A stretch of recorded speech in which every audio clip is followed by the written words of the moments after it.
What's going on, everybody? Welcome to a closer's cage match. Man, it's been a minute since we had one of these, and we're bringing it to you live today purely based off of y'all's suggestion. Someone asked me during a live stream, they said, RJ, who do you think, not you, is the best closer inside of TU? Now, of course, I got my teeth kicked in because I took that as a TU member. And so I didn't just openly say my partner, Cassie, or Danny Herman. And so they both kicked my teeth in. And I said Jairo and Caesar. And so you guys demanded that we have a closer's cage match with Jairo and Caesar. So today, that's what we're going to bring to you. We're going to be using property leads. They're going to be going dial for dial. I'm basically going to sit over here and just look pretty, or as best as I possibly can, listen to them, and then I get the honor of picking the winner at the end of this. It's going to be awesome because regardless of whoever I choose, someone's going to be uber pissed off at me. So I really appreciate everything that you guys did for me by putting me in this super awkward position. That being said, let's introduce our contestants today. Starting off with the man on top. I'm not picking favorites. I'm just going top to bottom, okay? Caesar, you go first. Introduce yourself. Tell us a little bit about who you are. How's everyone doing? My name is Caesar, definitely within Titanium. Been with Titanium, since July of last year, class 4, which is pretty awesome. I've been doing this for 2 years now, and I always say I'm just straight up regular guy who left the 9-to-5 grind, man, and that goes for my man Jairo here. So today's going to be great because fully respect and follow Jairo as well. So this is going to be good. Good stuff. Jairo, go ahead, man. Name is Jairo. I'm based out of New York City. Been wholesaling for a year and a half now. Joined Titanium last September, class of 5, the best class. Same thing. Left my 9-to-5 last January. Been a blessing. Did a lot of good things last year, but can't think about that and just have big goals this year. Love it. Love it. All right. So we made a decision beforehand. I have a shiny quarter over here. All right. I'm going to flip this, and then we're going to do it. We're going to do it football style. So whoever wins gets to choose if they go first or second. All right. Now, the way that my brain works is that heads is first, tails is second. We're just going to make Caesar heads, Jairo tails. All right. So we'll flip. We got tails. Jairo first. Set the tone. First. All right. He wants the ball. He wants the ball. Let's do it. All right. So Jairo and Caesar have access to a list of property leads. These just have come in the past 10 minutes. We don't really know how old they are. So Jairo, fire away, man. In football, you always want to kick first, but not here. That's true. You want to apply the pressure. I see the strategy. Can you guys hear that? Yes. Your call has been forwarded to voice.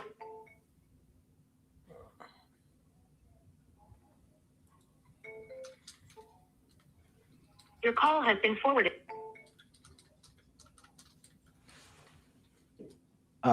South Dakota. Can I edit this? No. South Dakota, you could put red.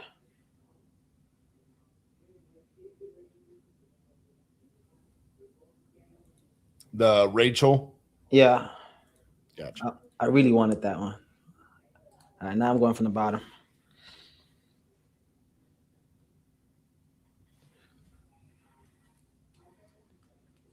You know, we had a joke inside of the implementation call this morning that we were going to take bets. I didn't actually receive any bets placed. I'm a little bit upset. I thought Titanium Casino was going to take off. At least Titanium Sportsbook.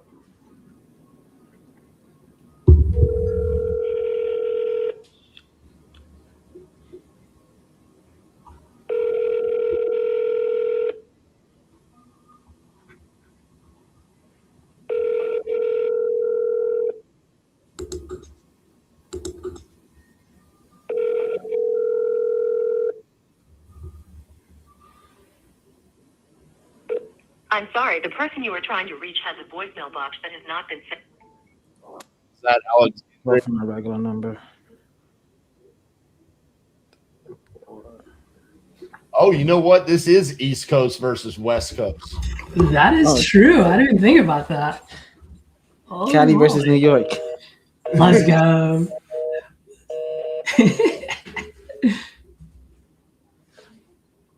Can you put the fonts bigger? I am struggling. You can just increase your maximize your screen. Yeah.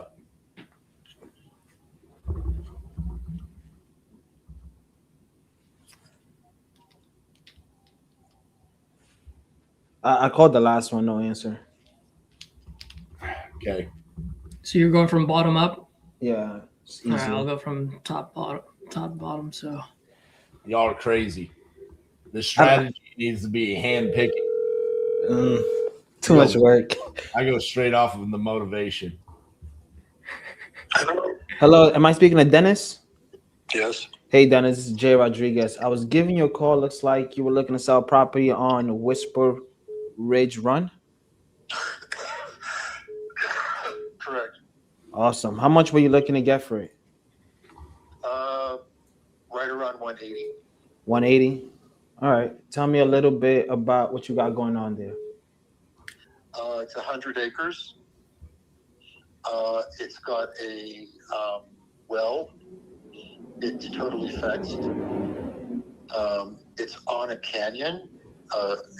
There's a 300-foot deep canyon on the west side. On the west side. It's a beautiful property. It's got a connex house on it. It's 3 connexes together in a U shape. There's a POA.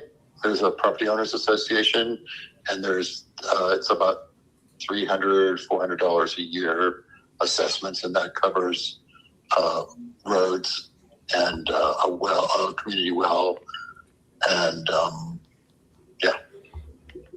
Is there property on the, or is just the lots? No, there's a connex. It's a house. It's not permitted. So it's not permitted with the county. Got it. Okay. And I see you just bought it. What's got you looking to sell? I own the property next door, and I want to sell this and develop that. Got you. Okay. And you just bought this one? It seems like. Yeah. What was the plan for this one? I bought it as an investment. The guy that sold it wanted out of it, and they just decided to sell it and move on. And I was going to use the property for my cattle. I have cattle, but it's a lot. I'm older, and it's hard for me to take care of all of it. It's 170 acres. I don't need 170 acres. Got you. And when you say it's a lot, what do you mean by that? Well, I'm the only one working the property, and I've got animals and cattle, and it's a lot of work, and it's hard to keep up. Okay. And as far as like the animals, is there a lot of animals on the property? I have up here. I have 5 cattle and some ducks and some chickens. But on my other property, I have rabbits and chickens. Got it. Stuff down there. So it's it takes me 6 minutes to travel across in a car. It takes me 6 minutes to drive around to take care of the other animals, and I have to do that twice a day. Plus, take care of the animals. So it's just I feel like I'm always traveling across the ranch to get from one side to the other, and it's just a lot. It's getting to be too much. Got it. Okay. And then you're using the money from this to do what? To build a house on the other side. Gotcha. There's a tiny house. There's a tiny house over there, and there's an RV. So I mean, there's a place to stay there.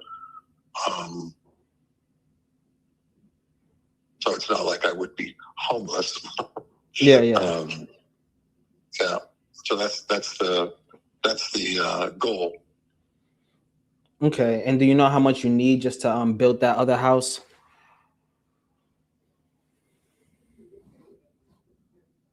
Yeah, the 180 would cover it. Gotcha. So I'm looking at the property. It looks like you just bought it. You pay 160. Yep. As an Well, investor. Yeah, go ahead. No, what were you gonna say? Oh, the original owner was asking 280, and I wasn't paying that. So. Got it. Okay. But yeah, as an investor, we will probably have to be lower than the 180. Do you need the cash up front to build the house? Yes. Okay. All right, give me a second. Let me see what we can do for you. As far as time now, what are you hoping to get this accomplished? Oh, it doesn't matter. I'm not in a hurry.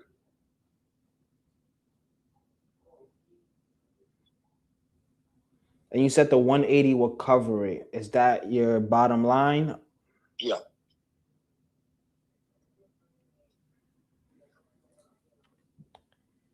Yeah, I don't see myself investing here. The best solution, I think, is for you to list it. Is there a reason why you're looking for an investor instead of just listing it with a realtor?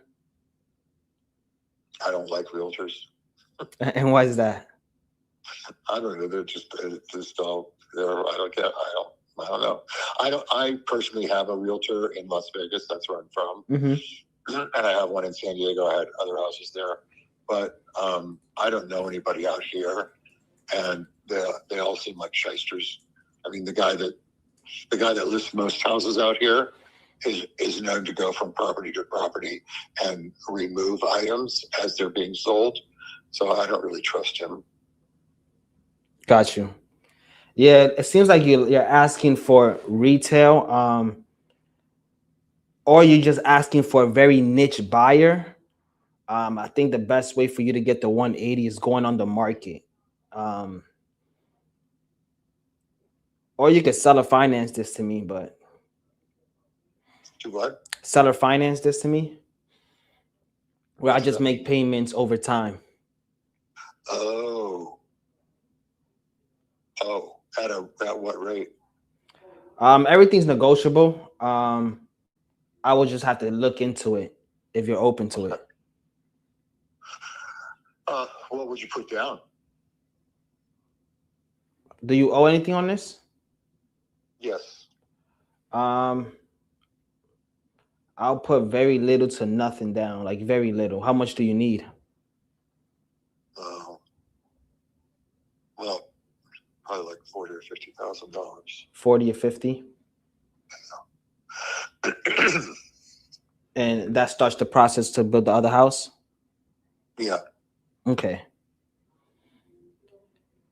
All right, let me look into this. Not saying a no. Let me just look into it to see what I would do with the land, okay? Okay, thanks. All right, we'll talk soon, okay? Bye. Bye. I'll be honest, I don't know what to do with that. So that one was pretty tough because I was struggling finding the actual location. Like, are you having an issue with other properties popping up instead of this one? I went on Zillow. I'm on Zillow. I got one. I didn't get the exact address from him. Like, he just said 100 acres. I see one for 97 acres. That's the one. It's 97.78 acres. I just don't see the street. I will say that the actual little town there does have quite a bit of value in it from active properties inside the city. So I'm trying to figure out, like, how close are we to that? Caesar, were you looking at it? No, I didn't know which one he was calling. I was calling the second one.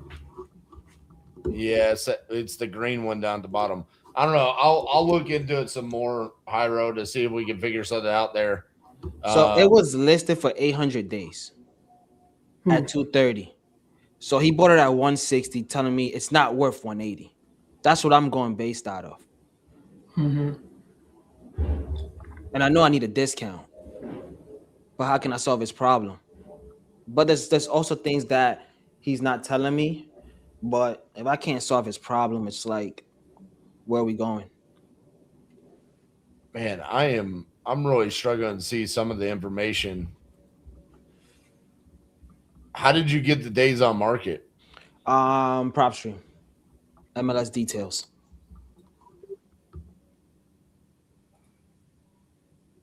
Okay.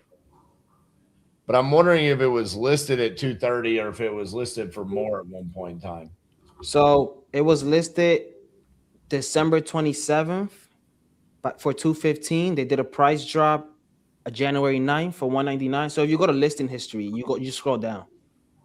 Yeah. Then I they did see. another price drop 175, then another price drop to 160, and it sold for 160. 175 was the contract price. So he's just trying to get out of under it, Right. without losing money. So he paid 160 plus closing costs. That's what he's trying to get out of it.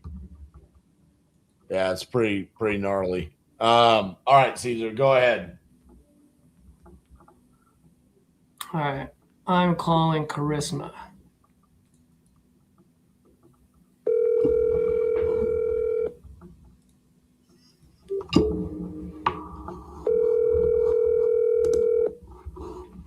Did he say there was a property on that? Yeah, 1,300.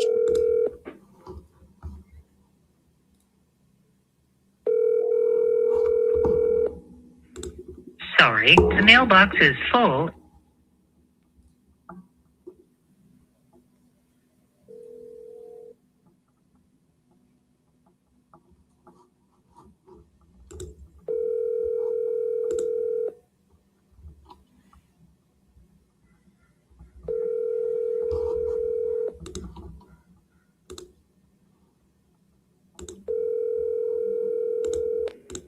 Sorry, the mailbox is full and there is not enough. All right. That one didn't work. I'll start from the top. I'll call Rebecca right now.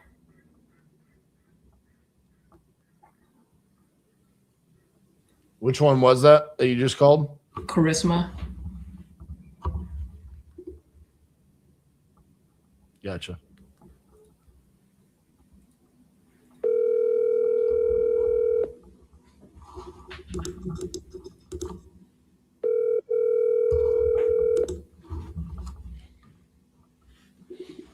Hey, you've reached Becky. She called me. I thought she answered.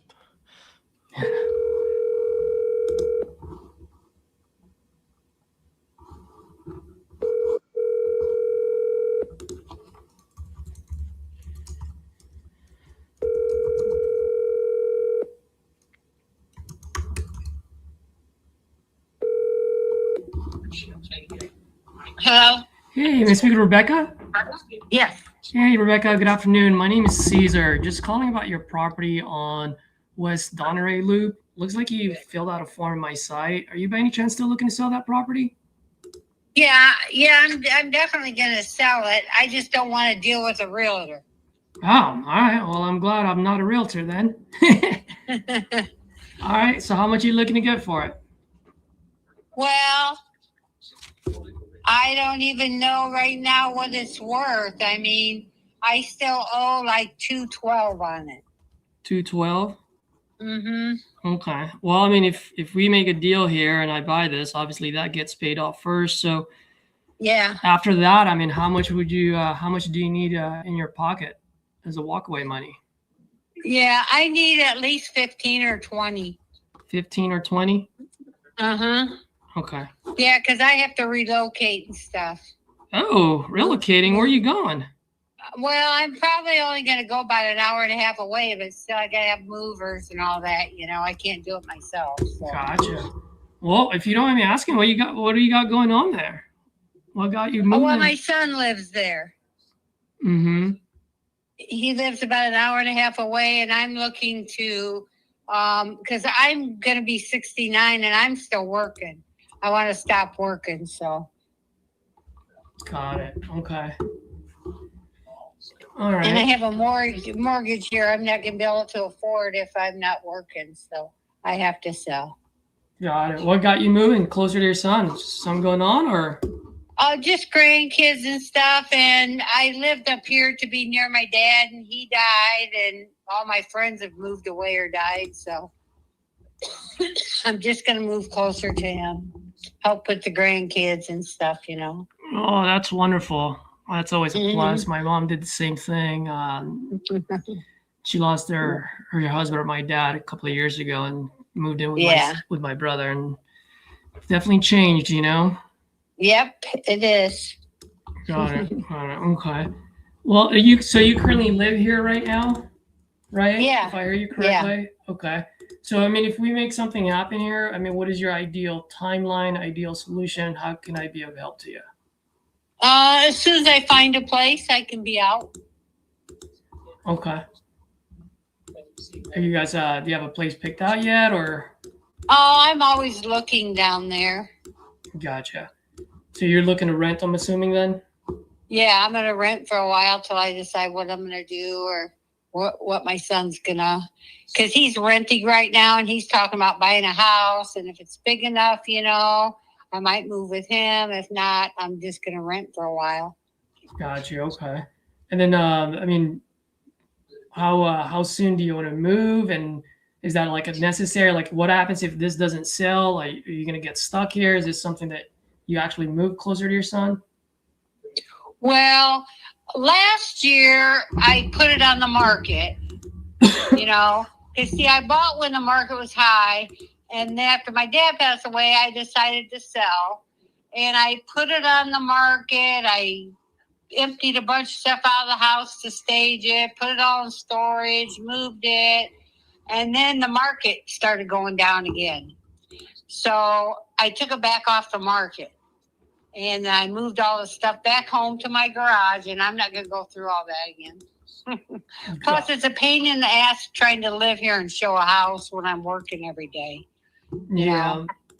Yeah. And by the way, when you did put it on the market, because I do notice it, that was going to be my next question. I mean, what are some of the feedback that you got from the folks that walked it? Well, they listed it for $299.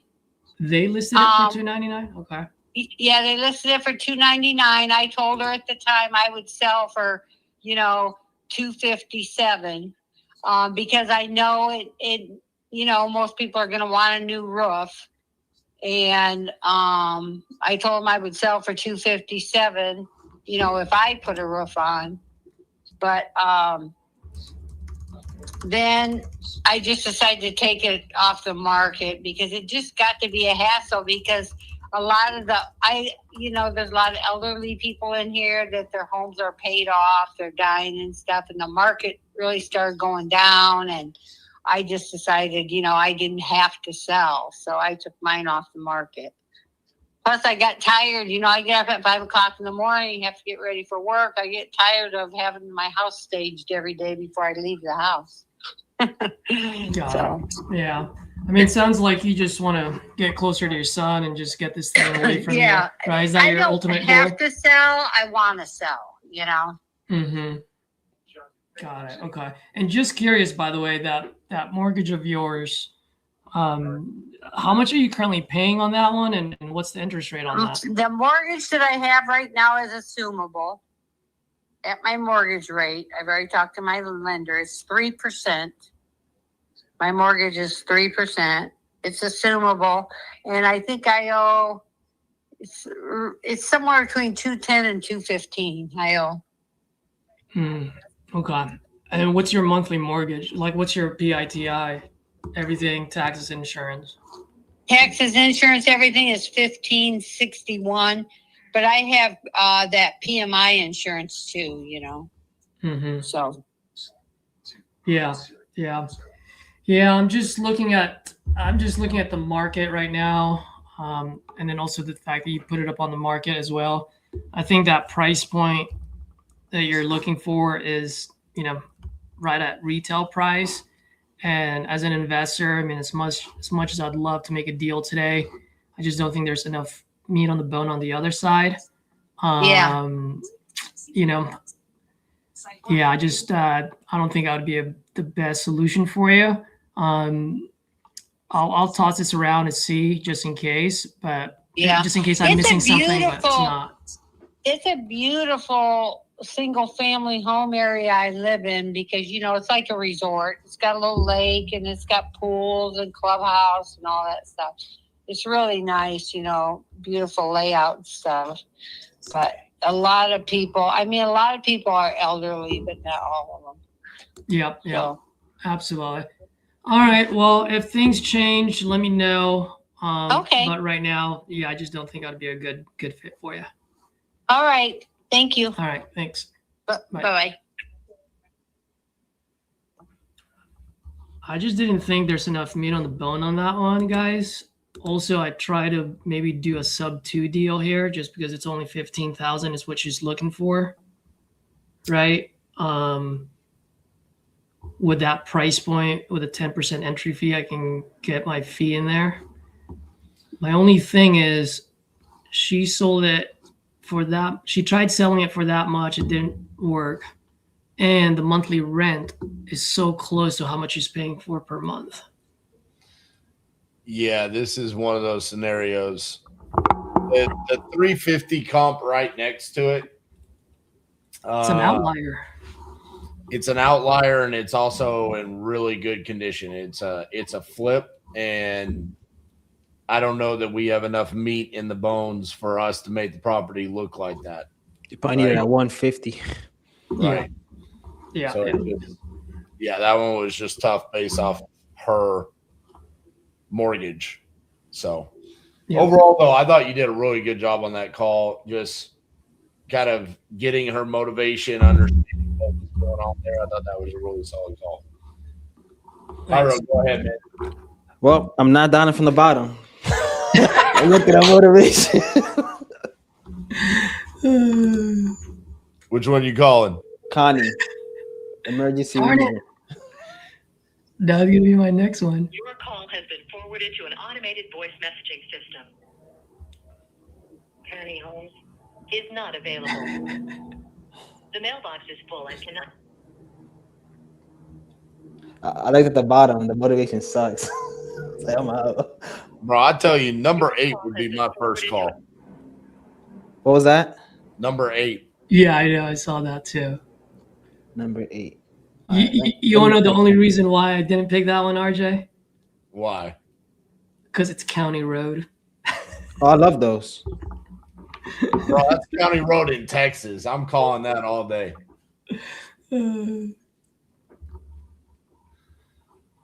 Where is that? I feel like that's down by Houston. Orange Grove.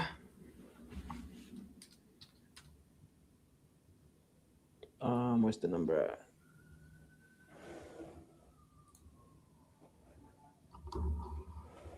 What's down by Corpus Christi? Does it have acreage? I don't know. I didn't look that up. Oh, full gut too. I mean, oh no, that's a different one. Wait. No, that one is. No, that's full gut. That's full gut. That's what I was gonna call that one. So you notice I picked one first, but since you went from bottom to, I was like, you know what, I'll go top bottom. Just one time. After that. Plus, the seller's name is Judy. I'd much rather talk to Judy than a Jim. Welcome to the message management system. Please enter your mailbox number. Huh?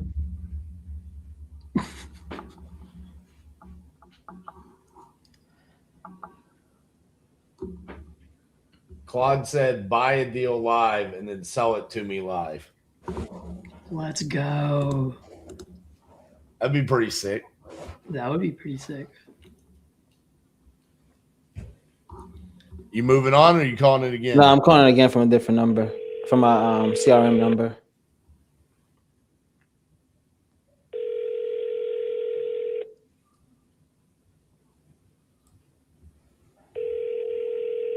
Well, we're going to the next Judy, Oklahoma. I need to close a Judy today.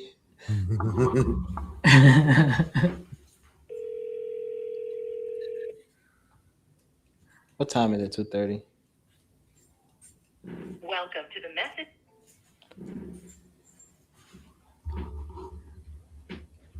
Not 1 Ooh.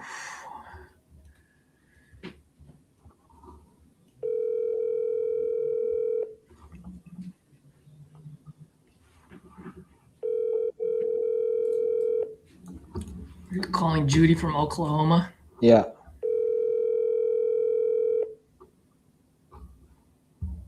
If I call West Virginia, they're gonna pick up. Nobody calls their phone. We got a West Yes, Virginia. I'm to the phone right now, so please leave me a message and I'll get back with you as soon as I can. Have a blessed day. Hey, Judy, this is Jay Rodriguez giving you a call on your property you were looking to sell. Give us a call if you're still looking to sell that property. 929-499-2303. Have a blessed one.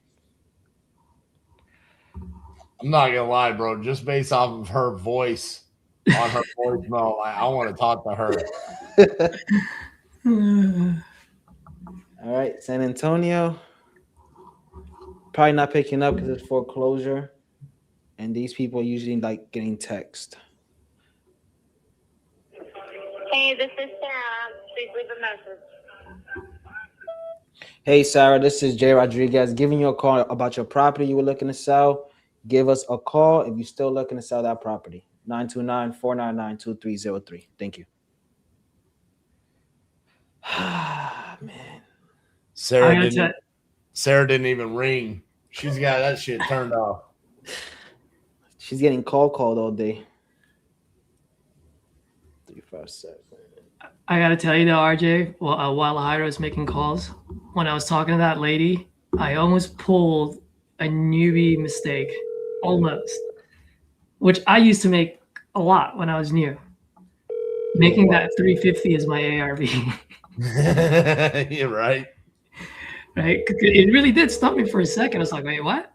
And then I looked and everything is in the twos. You know what I mean? Like for a split second, I was like, maybe this is a deal. Can't take your call now. You sent the At message the in tone, the please private record chat. your message. When you've finished recording, simply hang up or press.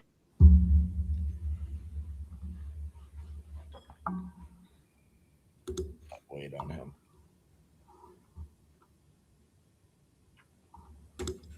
Mark, I called Mark right now. Number 34.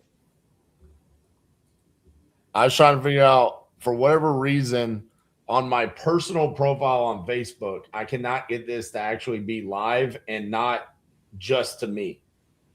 So no one can see it. I'm over here clicking every button possible on Facebook. And then I looked over and you're like, bro, what do you think about these numbers? And I'm like, oh shit. Sorry, I'm clicking around on Facebook, man.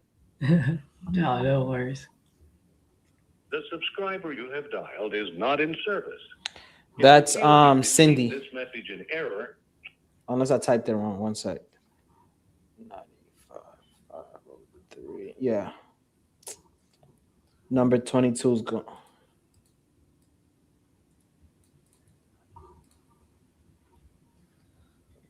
Come on, Jairo, you guys speak it into existence. Why'd you skip number 10? What's Dude, 10? don't give them the numbers. Oh, Maine. Well, I'm already down in this West Virginia. Come on, man. You sure you didn't make a bet? Maine's right up my alley. I'll sell that to Claude all day. Jairo better lock this up for $350 like Ian. Please leave a message. No, there's no way. That's Mark, number 24. All right. Bro, you're gonna have to start double dialing these. You're just gonna be leaving voicemails all day. You ain't even leaving voicemails. Yeah. This is Peter. There's one I want to call, not even because of the motivation, just because of the location. What's up? Hey, am I speaking to Peter? You are. Hey, Peter, this is Jay Rodriguez. I was giving you a call. Looks like you were looking to sell your property on Tucker Lane. that correct? Correct. Awesome. How much were you looking to get for it? 100.5. You said 100.5? Right. Got you. Okay. Tell me a little bit about what you got going on there. Well, it's a house that's water. It's the ocean. So you're across the street from the ocean, the ocean view. It's a rehab. Definitely needs to just go right through it. And it's a 2-story, 2-bedroom, 1 bath. About a quarter of an acre of property, has a room for an ADU on it if you wanted to put it on there. And got a new roof from last year, vinyl siding on the outside. Okay. And the electrical good, but the kitchen, bathroom, and the interior just needs to be go over. And the doors, and I would put 2 doors, and the windows, about 6 windows. I'd replaced all those just to give it a real good upgrade. Gotcha. It's in a great location. It's easternmost part of the United States, ocean view property. It's right next to Canada. It's the most eastern part of the United States where this is at. Okay. And the property is currently vacant right now? Vacant, and there is no strings attached. Ready to go. Got you. And you say you did a little bit of work into it? You put a little bit of work? Yeah, put it new roof, vinyl siding. I got a guy that's going to go put all the doors and windows in and say, well, I'm just going to see if I can unload it as it is.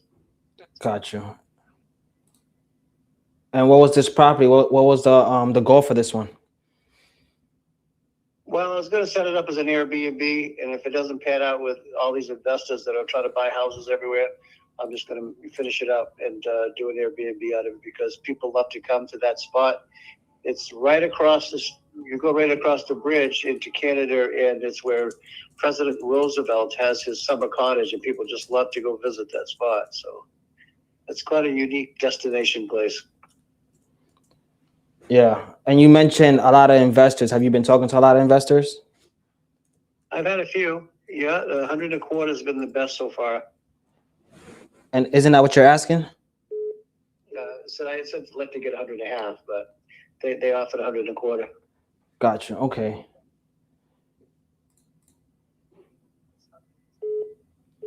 So what do you do? Try to find properties for the investors, or you the investor?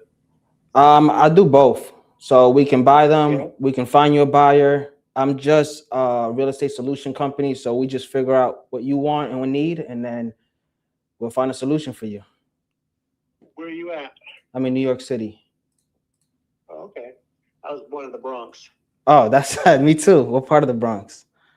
Well, Beck Street, right down there by the old train station, Yankee Stadium. No way. I live on Yankee Yeah. Stadium, Morris Street, right by the courthouse. You know where Beck Street is? I do not. Is that behind Yankee Stadium or like towards the courthouse? You know what? I left when I was 5, and I'm 75, and I've been in Maine 70 years. Oh man. So I couldn't tell you. Well, I have a lot of these calls, and no one's ever from the Bronx. No way. When you hit the jackpot, you'll be your hometown, buddy. Yeah, that means. This should be your summer cottage to come and enjoy it. Yeah, that means we're meant to be. Okay. Yeah. How old are you? So the property needs work. You're looking for 150. Right. Is there a reason why that 150 is so important to you? Yeah, that's basically, I guess I've got properties and I'm looking to do some renovations in these other places I've got, and I need that kind of cash. I got you. But I got tied up in it, and plus, I paid it. It's all paid off, but the money that I've got in it, plus what I need, that would do me. Yeah. Okay. Well, this probably be the last call you make. We'll get this house. I'll buy this house myself. Let me see real quick. You got a lot of cash, do you? Well, we use hard money, so it's not that I have cash myself, but we'll get it done. Okay. Let's see here. How soon are you looking to close? Yesterday. yesterday. I can't believe we missed a day already.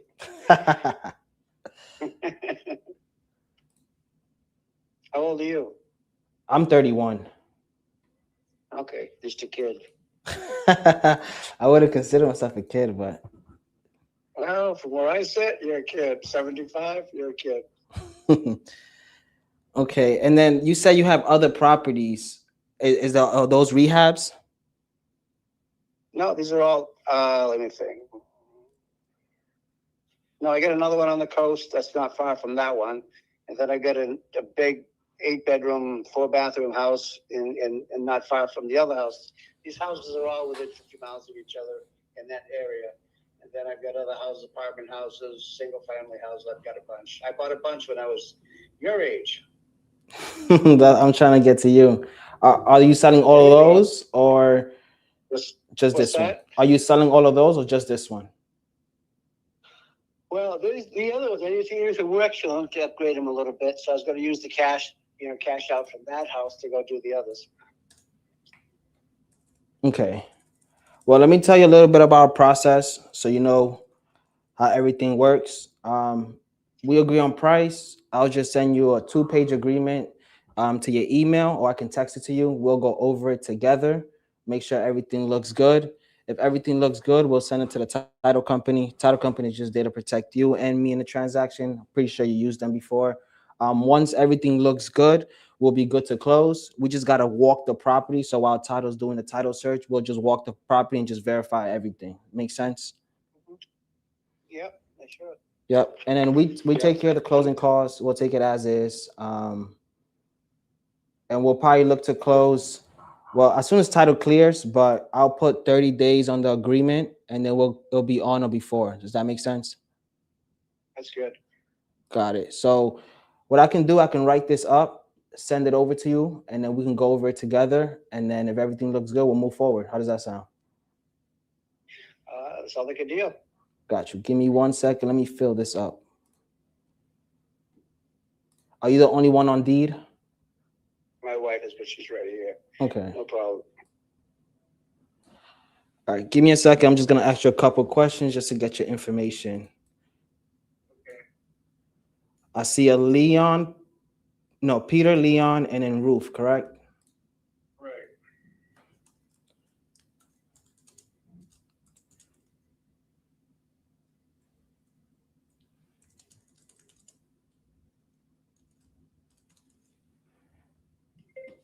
You guys can go ahead. I'm going to mute my mic and then come back. Was this me? Bro. That sucks for you, buddy. I'm over here going, because I saw Maine. I was like, oh, Ashley's there. I was like, this is going to be a good one. It's a full gut. But That sucks. good. And why would you ever take Maine somewhere else?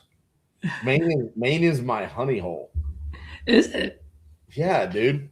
I do the wholesale around the world, and I did my video about Maine, and I said it's literally one of my favorite markets in the whole United States. The issue is you can never get volume because it's only in that southern part of the state. If you get up north, you're screwed. But southern Maine is banger. But you're probably only gonna get like 3 to 5 of these a year, right? Yeah. But it's always like this. It's like, what? Like, what a great seller. Like, he's like, yeah, full rehab. I'm giving it to you at a great price. Good price. Exactly. Wait, was that the number that you told him to call? You were like, why don't you call this one? I told him to call. Thanks, Arjun. Oh, Jesus. Oh, okay, hold on. Let me go pick yours. No, I got it. I'll call Sierra. Number 37. Oh, okay. I'm kind of ready to go to battle right now. Man, you are that might not actually be a good one, but you are a brave man. Bro, I would go call the full guts that he called that didn't answer. Yes. All right, I can do that. Let's call Judy. Judy sounds like a lovely lady.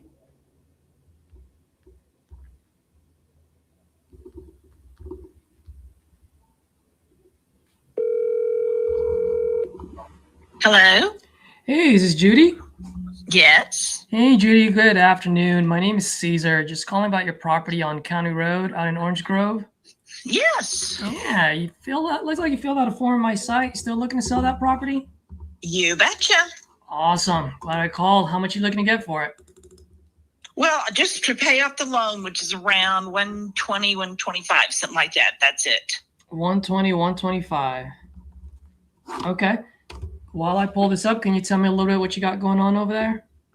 Yeah, so it's on 2 acres, all fenced, nice trees. There's also a storage building up back. There's a gazebo. There's a nice covered area that somebody could park a big RV in, and it's all set up for that RV to sit there. Then it's got the 2-bedroom, 2-bath mobile home. And so it had a hot water heater leaked and ruined the floors and some of the cabinets. So they just had it mitigated. So some of the sheetrock's missing and some of the base cabinets. So they need to do all that. And it's my granddaughter's house, and she's young and she doesn't want to do any of it. So we just decided to sell it. Oh, okay. Did you say your daughter or your granddaughter? Granddaughter. And she's still living there right now, or is this vacant? Or? No, it's empty now. She moved. Mm-hmm. She moved. Okay, gotcha. To a rent house so she could, they could get the wet floors and everything out. And how long has this been vacant for now? Oh, maybe 2 weeks, 3 weeks. Oh, so just very recently. Oh, yeah. Well, that's good. All right. And if you don't mind me asking, any reason why you haven't put this up on the market with a realtor yet? Well, she was selling it before this happened, and it was about $150,000 or something like that. But now that this happened, she just doesn't have the time or energy to go fix it. So that's why she's just selling it as is. Gotcha. And by the way, I kind of noticed here that you think you guys might have listed it last year, like in October, November. Right. That's what I'm saying. Oh, okay. Mm-hmm. And what were the feedback that you got from the people that walked it? Very nice. We had one lady that put in an offer, but she couldn't qualify. And so, I mean, all the reviews were good that I remember, but it just, now that this has happened, she doesn't want to mess with it.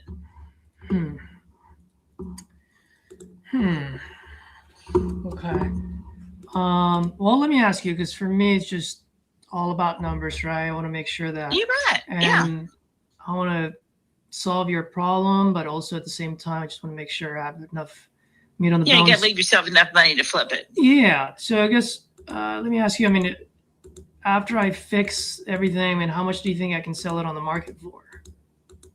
Well, I think if you look at the old MLS listing, I want to say, was that 149 or 145, somewhere around 150. And now that it would have all the new stuff in it, probably more. I mean, I don't know, maybe just run a market analysis, but there's not a lot out there for, in that price range. Yeah. For a manufactured home. Uh-huh. All right, I'm just looking at some of the things here. Yeah, and if you Google the address, you'll see the old listing on there. Yeah, I do see that. And then I know you said you guys were trying to fix things, I believe, or you're selling it as is. Like, what's as is? Yeah, I'm gonna mess with it. Yeah. So we had a bazillion calls on it. So yeah, in order for me to sell it on the market, rehab, how much do you think I need to put into this? I guess it depends if you had somebody else do it or if you did it. I don't know, 20 maybe.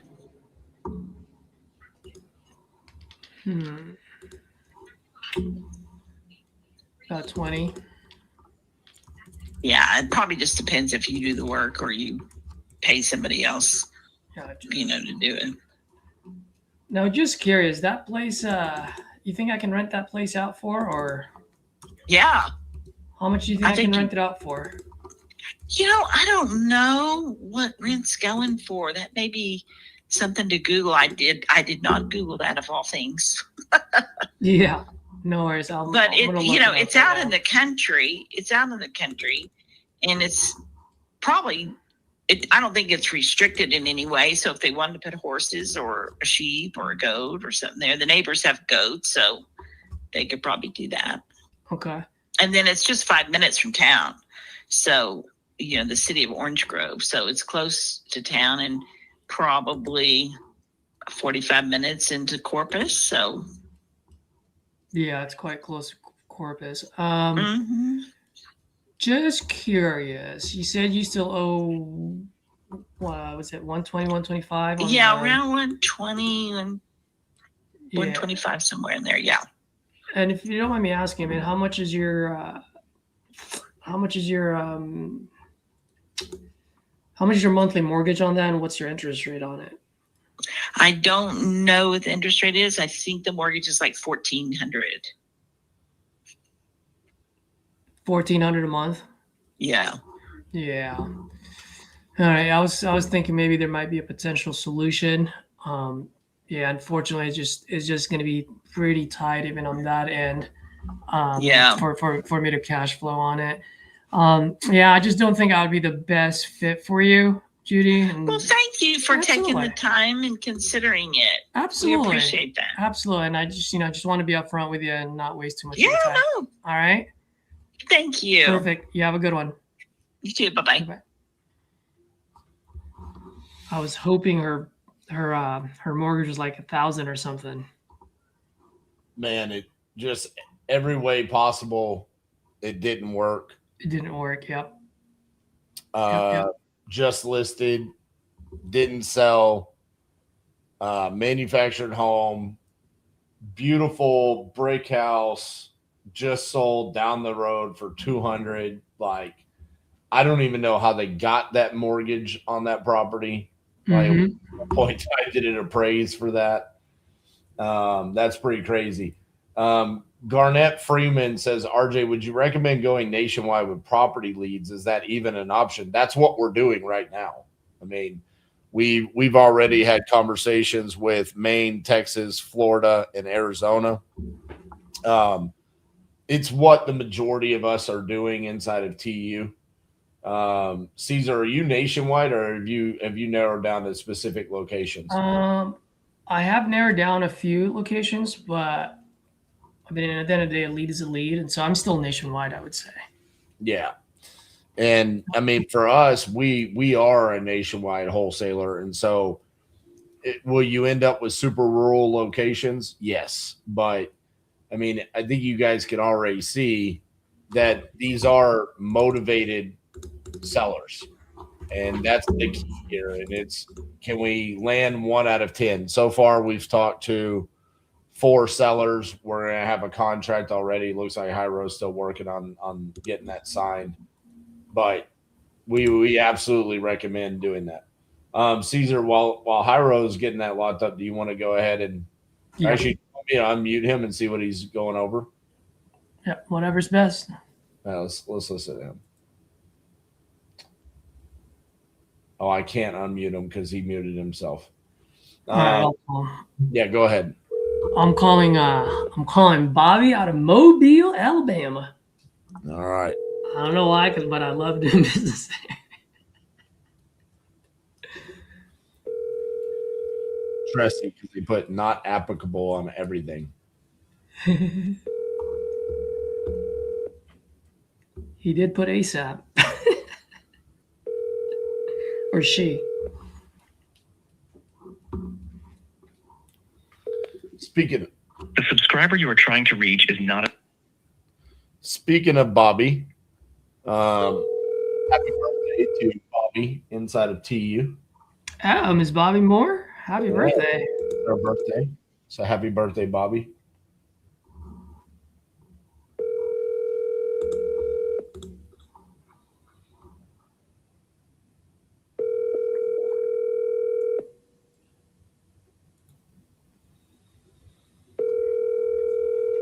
Still licking my lips off that main deal. That was a The good one. subscriber you are trying to reach is not available. Please leave your message after the tone. Hey, Bobby. Good afternoon. Caesar here, calling about your property on Wellington. I just have a quick question for you. Give me a call back. You can reach me here at 415-40.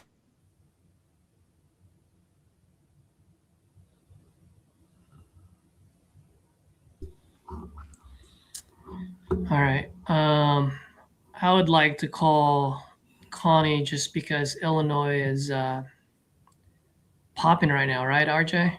Yep. Where is she, Connie? Number 6. And if she doesn't answer, I'm going to go all the way to the bottom of those 2 divorce.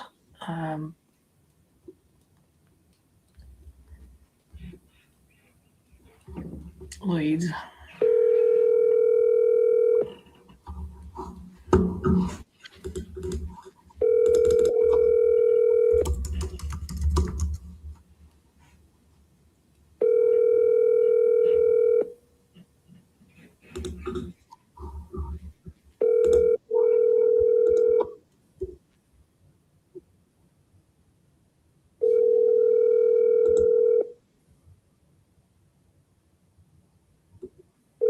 Your call has been forwarded to an automated voice messaging system. That was my first time calling her. I think so. I think you should call 35.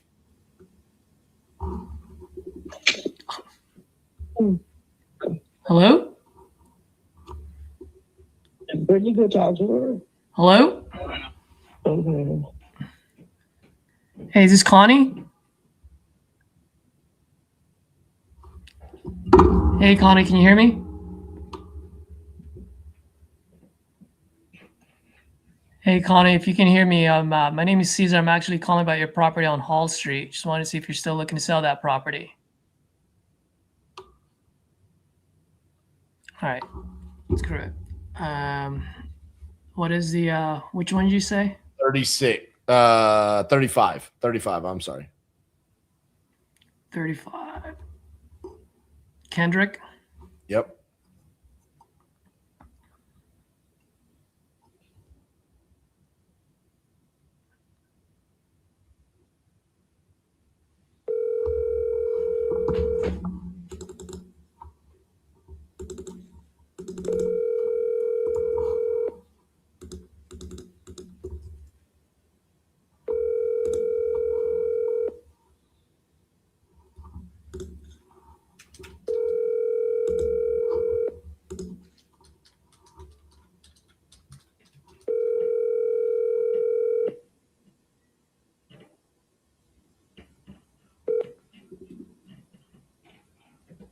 Please leave your message for 2.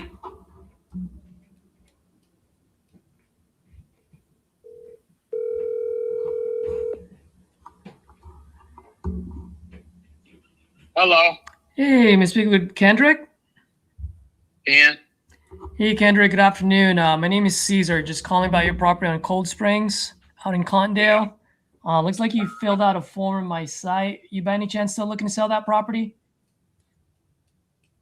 Yeah, getting and trying to get some equity out of it. Okay. Yeah, absolutely. How much are you looking to get for it? Well, I will, I'm kind of at a good peace of mind. Probably the closing is probably 85,000. I'm looking to probably get 100 or 120 out of it. I leveled it off. I said, well, 200, but the closing is 85.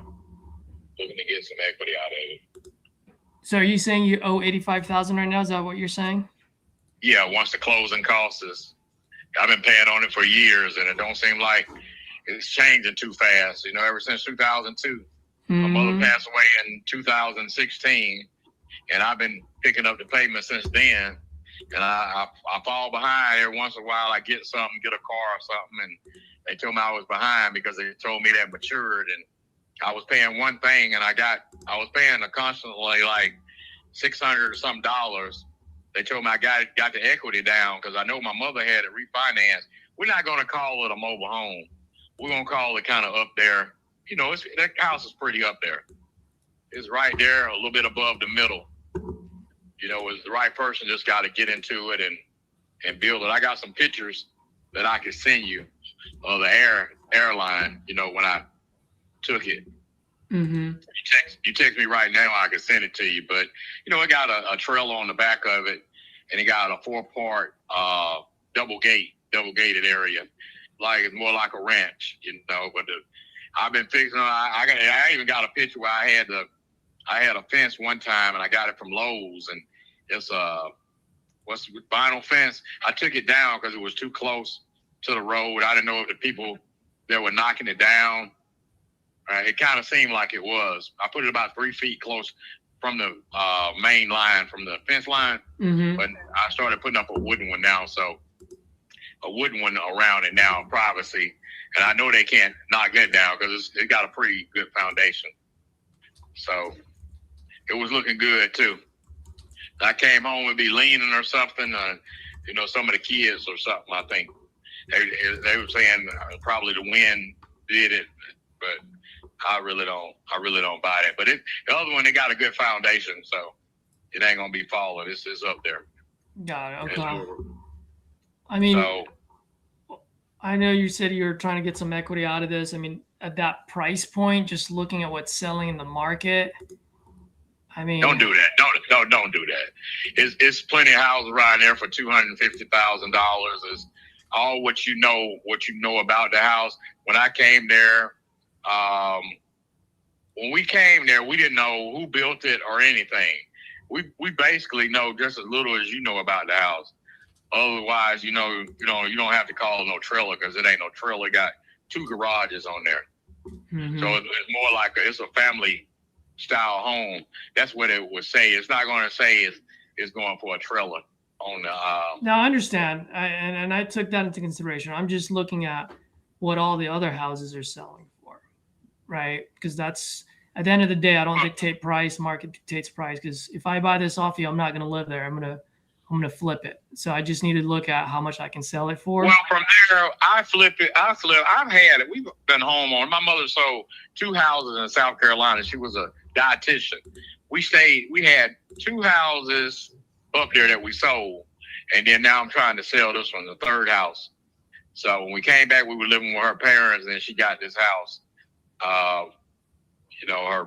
mom's house. We thought we were going to live in that, in her dad's house. But when I come out of that neighborhood, I compare it to the 250s.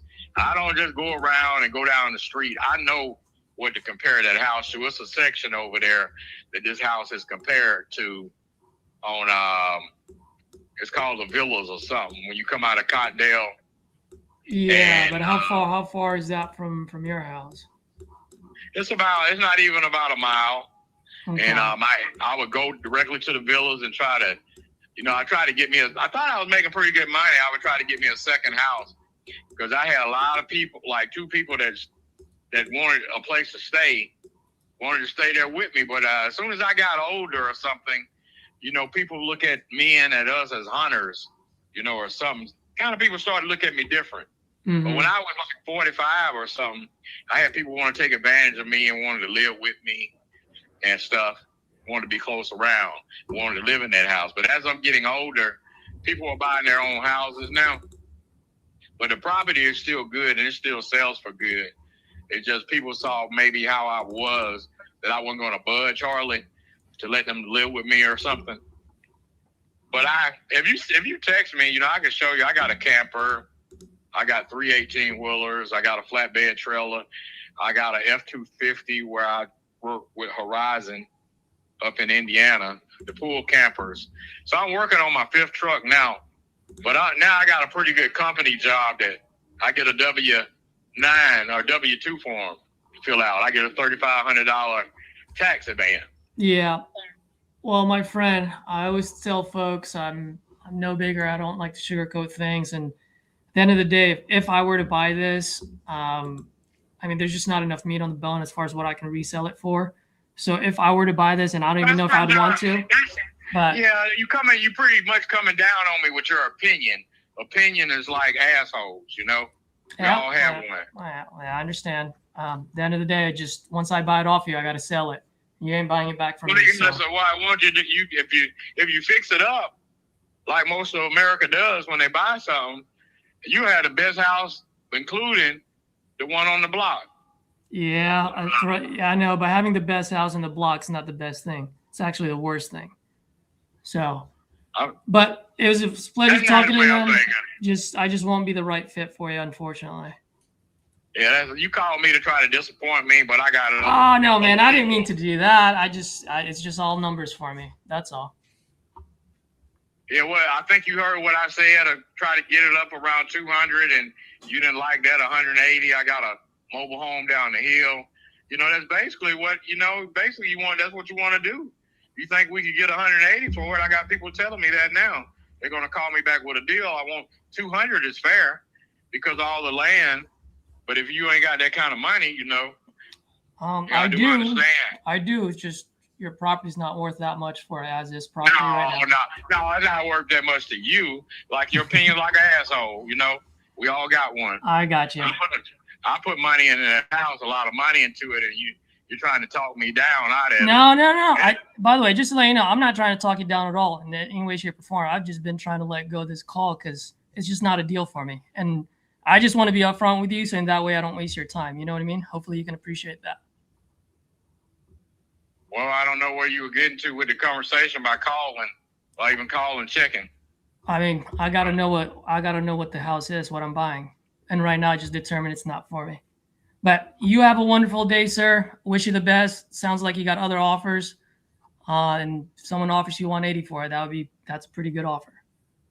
Okay. All right. You have a good day. You have a good one. Boy, he was selling a lot. What was his asking price?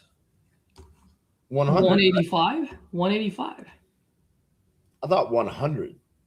No, he said 85,000 and he wants $100,000. Oh, I thought he was saying, unless I misunderstood him, but he's saying I thought he was saying he wanted $100,000 total. No, he said he wants his equity. He wants $100,000 equity on top of the 85. Oh, okay. Well, that's why he even said he's waiting for some phone calls at 180, 160. And I'm like, there's no way. That's wild. No, when I told you this might have legs when it was 85, and then he might want 100. I thought I was thinking that. I think everything in blue sky scenario. Yes, he just received it. Will's copy, he just opened it up. Okay. All right, he's got it over there. So I'm gonna make 2 copies of that. That's for me and my wife to sign. Is that what it is? Or we do it just either one? You can sign through the text on the phones, and then the copies will be sent out. So I can send it on. I can the one on the text. I can say. Yeah, you can sign it because it's linked to your phone, and then I sent her one too, and then to sign, you'll get it back, and then you guys can make a copy. Well, it says here, log in to Pandocs email, and then it says enter password. What is that about? Give me a second. Did you press the link, the same link? I did. Whatever. Let me see. Yep. It says.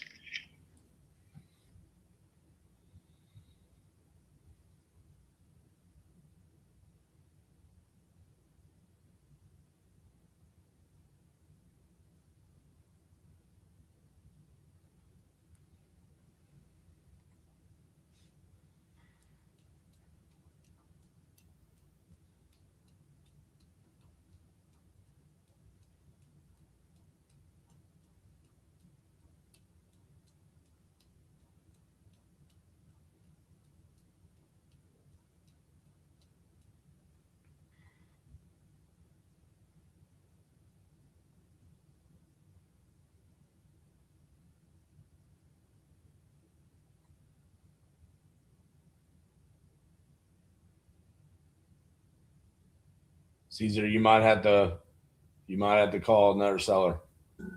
Oh, I didn't know he muted himself. Yeah, I think he's just going through the tech issues of getting them to receive the contract. Yeah. I want to call the divorce one. Trisha, the ARV on that one is for 450, and he's locking up for 150. Where did it go? Where are the divorces? Oh, there it is. I'm gonna go ahead and call.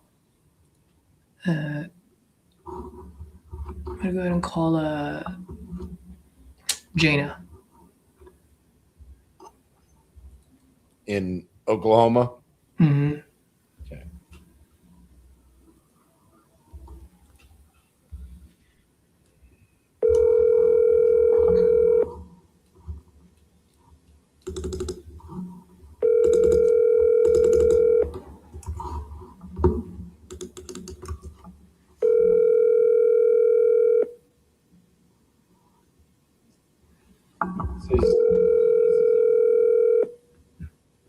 Look at the confidence that you've given Dale.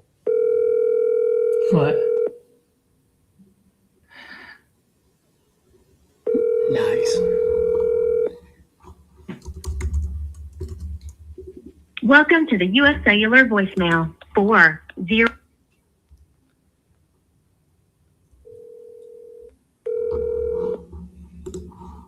See, Dale, you're in TU, so I'm going to do that to you. Because people that do that, they're no longer in the industry. Hello.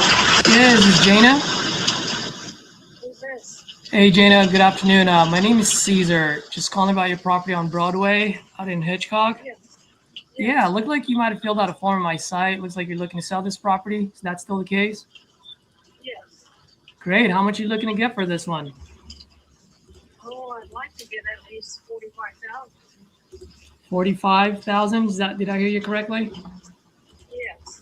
Gotcha. Okay. Yeah. While I pull this up, can you tell me a little bit what you got going on over there? Do what? Oh, I said while I pull this up, can you tell me a little bit what you got going on? It's a house I got in my divorce and everything, and I've got 3 houses, so I need to get rid of. So this is the first one I want to get rid of. It's got something to do with the sewer line, I don't know, but the kitchen floor and the laundry room floor are kind of, or not the laundry room, the bathroom, I'm sorry. It's kind of fallen in, so they need to be replaced, and probably the sewer line. It only has central heat. So. Gotcha. Okay. And is this currently vacant, occupied? Yes, What's the situation? Yes, it's vacant. He didn't fucking sign. And Oh, my how bad, long my has bad. it? How long has it been vacant for? A couple years. Couple of years. Did you have tenants in there? What's the situation? No, I don't have nobody in there. No, I'm saying, did you, or did you guys live there? No, we used to live there. And my mom passed away when we moved into her house. So. Oh, yeah, okay. I'm sorry to hear that, by the way. Thanks. Huh. So 45 is what you're looking to get. If you don't mind me asking, how'd you come up with that number? I just figured the condition it's in is probably what I'd get out. So I don't know. Okay. And since you've lived there and you probably know the market better than I do, I mean, how much do you think I can sell it on the market for after I fix this up? That one I don't know, because I haven't bought a house in a long time, so I don't know. I don't know. I know there's a brick home just right across from my mom's that they're renting it for $1,000 a month right now. Renting it out for $1,000 a month? That's what they're renting it for. It's a 4-bedroom, 2-bath, I think is what it is. Okay. So. And this is is this a 3-bedroom, 2-bath, 1,900 square feet? Does that sound about right? It's 3-bedroom, 1-bath. That's a 3-1. Yeah. Okay. I'm just trying to find some of the comps in the area. While I'm doing this, so you mentioned you have two other properties you're looking to offload. Are you guys just offloading this due to the divorce, and has the divorce decree been taken care of, or? Yeah, that's been taken care of. I mean, it's been over with a couple of years now, so it's Okay. just I'm wanting to move where my girls are, and so I'm slowly just kind of getting back on my feet and just want out. So Got it. And are you currently and by the way, ma'am, the only reason I'm asking is because I have dealt with a lot of like divorce situations, and so on something like this, is your ex-husband still part of the title? Is there going to be like a 50-50 split, or is it all you now? it's all me. It's all you now, huh? Yeah. Gotcha. And if you don't mind me asking, I mean, what got you looking to sell this versus maybe fixing it up to rent it out yourself, since you can get $1,000 a month for it? I don't want to mess with any renters. That's why I never fixed it up. You don't want to deal with tenants and toilets, huh? No, I don't want to deal with none of that. All right. Okay. And how soon do you want to sell this? And As soon as I can. So I owe some taxes on it, so I have to pay the taxes on it. So I want to get out of it. Yeah, how much do you owe on taxes? Well, on the 3 properties I got together, all of it together is $2,000, and that's for 2 years. Gotcha. Okay, so it's not much. Well, I'm doing my best to look for anything out there, and I just cannot find a whole lot. There's really not any activity as far as the market goes. I mean, on something like this, and I'm glad that I'm on the phone and you can't come across the table and slap me across the face. But if I were to buy something like this in a place like this, if I were to make any offer on this, just shooting from the hip, because it sounds like I got to put in some work into it, and then I got to take the risk on putting it up on the market or getting renters in. I mean, if I were to make an offer on this one, ma'am, I mean, I would probably be under 10,000 on this. I can't do that. Yeah, no, it's got a new roof on it, so it's got a metal roof on it. Yeah. Well, let me ask you, the other 2 properties you have, where are they located? Because maybe that one might turn me on more. They're just like, one is literally just across the street from the other one. There's one house in between it, so from the house I'm trying to sell right now. And then the other one's a 1/4 mile down the road. So they're all within about a 1/4 mile of each other. Well, let me ask you, if you were to sell all 3 of them, how much would you like to get for all 3? Oh, wow. That one's I don't even know, because one of them's my parents' place, and they have 5 acres, 4 lots and 5 acres with it, or 5 lots and 5 acres, I think is what it is. And they got, and then the place that I'm in's got 7 acres, and it's got the other 2 homes are brick homes, and it's got a 30 by 50 building on it with all the electricity and all that stuff already wired into it. So, well, ma'am, if you don't mind, if you can level with me for 1 sec. I mean, if I were to take a risk on this in a town where there's not a whole lot of activity on here, and as much as I would love to put as much money as I can in your pocket, I also got to be fair to my business. You know what I mean? Yeah, I understand that. Yeah. I mean, at the end of the day, I mean, what are you trying to accomplish by selling these properties? Like I said, I want to move up closer to my girls. They live in Oklahoma City, and so my oldest one is trying to have a kid, so I want to be up there closer to her. So. Oh, when are they due?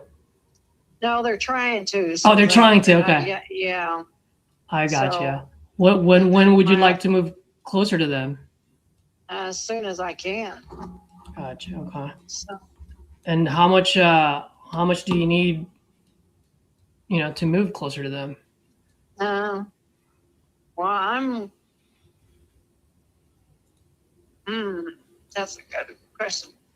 Because to buy another house and everything, because I don't know nothing on these properties, so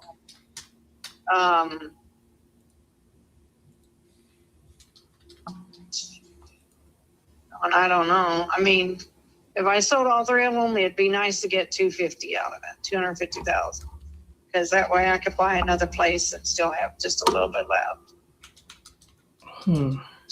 Depending. And when you say you can buy another place, are you looking to buy it cash, or are you looking to get a mortgage, or what's the situation? No, paying cash for it. So. Okay.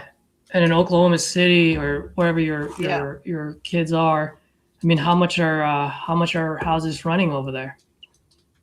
Well, it just kind of depends on the area. I mean, anywhere from 200 to 225, I could probably get a house.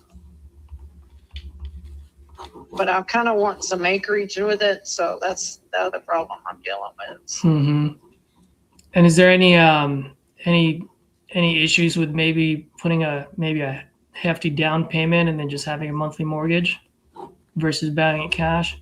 Well, I'm close to retiring, so I really don't want to do that. Yeah. Yeah, I mean, the reason why I'm asking is, like I said, I love helping people out, and if I can get you closer to your kids, that would be great. It's just right now, and I'm pretty sure you can agree with me, being a town that's kind of like a ghost town when it comes to the market. There's just no activity. It's a lot of risk for me. And at the end of the day, I can offer you speed and convenience. I can get you closer to your kids in Oklahoma City. The only thing is that obviously the trade-off is I just got to have enough meat on the bone for me to take the risk. You know what I mean? Yeah. So, well, I know there's one town that's 11 miles from me, or 11 miles. I think it's 11 or 12. I'm not sure. Mm-hmm. Anyway, people always are looking for houses to buy down that way. Yeah. I mean, from me. So, and then there's another town opposite the other way, about 11, 12 miles, the same distance. So, well, can I ask you, and I'm just throwing this out there, I have no idea, but just for conversation's sake, I mean, what if you had $100,000 in your pocket by the end of the month? Would that get you closer to your kids in Oklahoma City? that would get me closer, but I'm not selling all three places for that. So, because I know the building that's on the place that I'm living in now is probably, it was $40,000 to build, and then it's got all the electricity and everything all wired up for all kinds of electricity. So, stuff. And I know that building is worth it alone a pretty penny. Yeah. So. Well, I mean, just 250 is just going to be way too high for me. So I guess my question to you is, if 100 is too low for you and 250 is just simply way too high for me, I mean, how much do you absolutely need to get to Oklahoma City and still, leave me enough? And by the way, I'm not trying to hit a home run here. I just want to make sure I can keep the lights on, Yeah, I understand. I understand fully. So,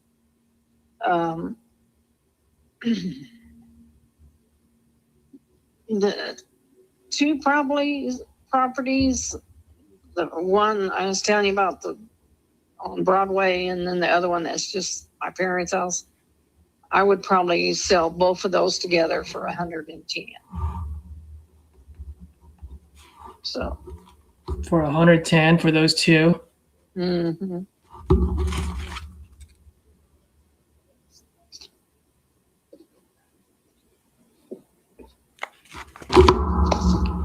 And my parents' house is a brick home. It's 3-bedroom, 1.5 baths with a carport. What if we do 120 for all three? I said, I'm not selling that one for that price. Which one? So- The last one, the first one that we talked about? The last one. What's the bottom line that you would sell that one for? The first one that we talked about. The first one that we talked about? Mm-hmm. So the 110 that you're talking about, those are the other two that I don't even know the address of, right? Right, yeah. Yeah, so the first one we talked about, what's the bottom line that you'd sell that one for? Probably 25. Be the bottom line. So you're at 135 for all three. No, I didn't say at 135 for all three. Oh, I thought you said you'd sell 110 for the second two. No, for the first one I told you, and then the other one. Oh, I'm Yeah, just my a little bit parents' lost. house. What was that? I said my parents' house and the first house I would sell for 110. All right, why don't I get the address for the other two, just so that I can get a better idea. Okay. One second.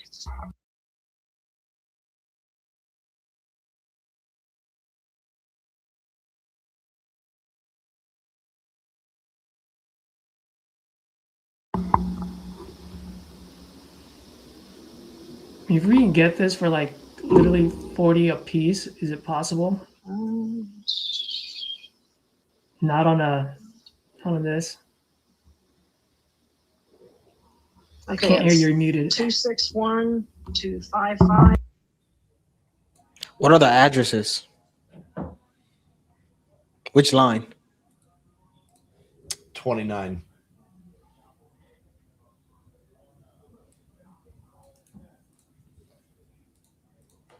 There's literally zero activity in the entire city.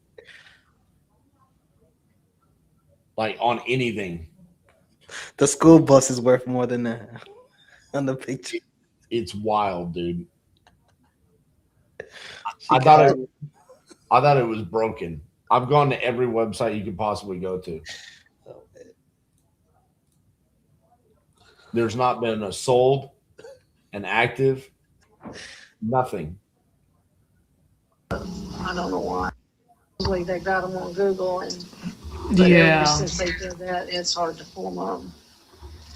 Yeah, actually, Ms. Jana, I was just trying to help out as much as I could, but just looking at the market the longer that I look into this, there's just really not a whole lot going on in here for me. It'd just be too much of a risk. I just won't be the right fit for you, unfortunately. Okay. All right. Okay. Well, thanks. You're welcome. Right. Dude, if she agreed with me for less than 100,000 for 3, I was gonna take a shot at it and see. Listen, what I would say, Caesar, is you could have said, I think there might be value here, but the only way I'm going to find out is by getting these under contract and presenting it to the investors in the area and seeing what they're willing to pay. And that's where I was gonna go at. That's the only path on this, because we have no idea what the value is in this area, because there are no values. If you go south, whatever the city is south of that, there's properties that are selling in the 100,000 range, $150,000, $40,000 range. So I don't know if there's not somebody out there, like she said, the rent value, like $1,000 a month. So there might be an investor that would come in and be willing to buy these, but man, that's rough. That's a state with regulations. That's where I was getting at too in my mind. It's not wholesale friendly. It's in Oklahoma. Not that there's not workarounds with it, but it's like, do you want to sign up for a headache on something that you don't know? You know what I was thinking? I just want to get it under contract and send it to Claude. I already sent it to Claude. Claude said he wouldn't buy it. Oh, damn. Okay. Yeah, because that's where I was getting at. What happened with you, man? He needed to talk to his wife. Got the wife on the phone. Now he needs to talk to his brother. No, not his brother, his son. I just made it too easy. I closed it on his number. It was a deal. He said no to 125. We related where we came from. Right. I just think that it was too easy. He didn't want to pull the trigger. Why does he need to talk to his son? Make sure everything's good. He don't want to be taken advantage of. Yada, yada, yada. Man, that is a good deal. Yeah. I just think I made it too easy. But I don't feel like he was screaming motivation either. But we'll never know. Did you send him the contract? We read it together. I even texted to him. We read it together. Then I got his wife on the phone. Then I texted to one of his friends to print out a copy. Then I tell him, but we can sign right now and start the process. He said, all right, that sounds good. Then more objection came. And then the last objection was, hey, let me talk to my son and we'll give you an answer tomorrow. I said, whether it's a yes or no, let me know. And we'll go from there. Because I don't want him to ghost me. That's one thing that I don't want. That sucks. Well, maybe he signs it. I think it was just too easy. I think it was too easy. He thinks he gave up a deal. I think if we got him down to like 140, he would have signed it. Yeah, he's not screaming motivation though. He has a lot of property. No, but I guess I'm agreeing with what you're saying. Like if you do another number, you know what I mean? Make him work hard for the 150. All right, well, you're up, bro. We've only heard you. Yeah. We've heard Caesar on like 6. 0 for 6 right now. All right, let's see. Well, I guess we've heard Jairo on 2. I'll call another one. That was. I didn't even see your chat there, RJ. If I saw that, I would have cut it off a lot sooner. Yeah, I was literally just thinking about Claude. I'm like, there's nothing in the entire city. I'll be honest with you, I don't think I've ever seen that before. Neither have I. I've changed the square footage. I've changed the mileage. Everything. Nothing. Zillow, PropStream, Privy, Realtor.com, Redfin. Not an active, not a sold. Doesn't matter how far you go back. Yeah. All right. Hey, are you boys good for a couple minutes? I'm going to take myself off the screen. Sure.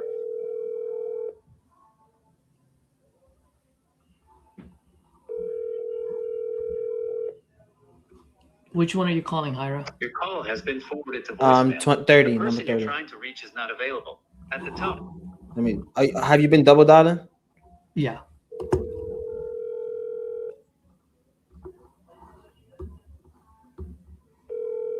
Jim Gallagher, was it? No, it wasn't. It was whatever it was. It was crazy. Hitchcock. Your call has been forwarded. I'm just making it. Just let me know which ones you're calling, so I'm making a note. So when RJ comes back, he can highlight. Yeah, them. put it in the chat. You're good. Okay. Just put 30 red. Oh yeah, cool. When you were locking that guy up, I was telling RJ, I was like, man, that was gonna be my. It was between that one and County Road. And I was a laid down, but. Hi, you record your name and reason for calling. I'll see if this person is available. Jay, giving a call about a property you were looking to sell on 83 Wood Street.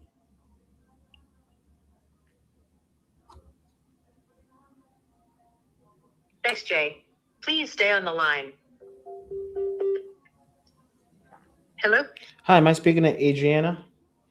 Yes. Hey, Adriana, this is Jay. I was giving you a call. Looks like you were looking to sell a property on Wood Street. Is that correct? Mm-hmm. Yes. Awesome. How much were you looking to get for it?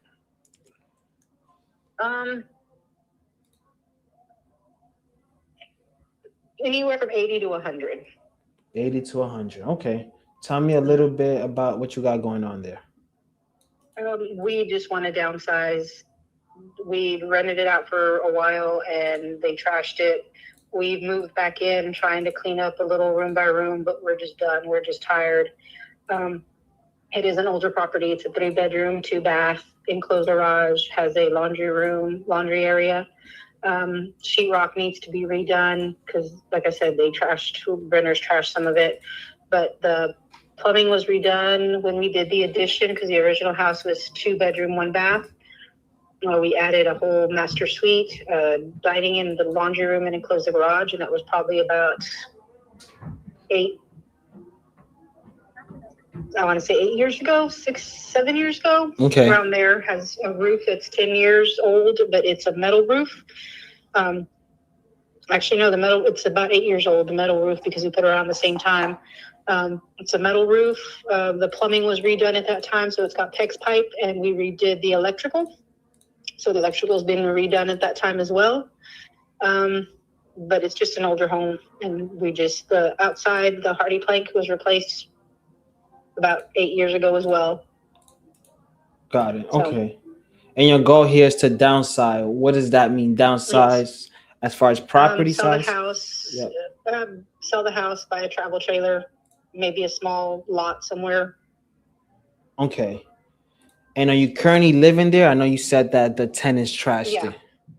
We're currently living there. We've been trying to live there and fix it up at the same time, but we're just tired. Gotcha. How's that been like?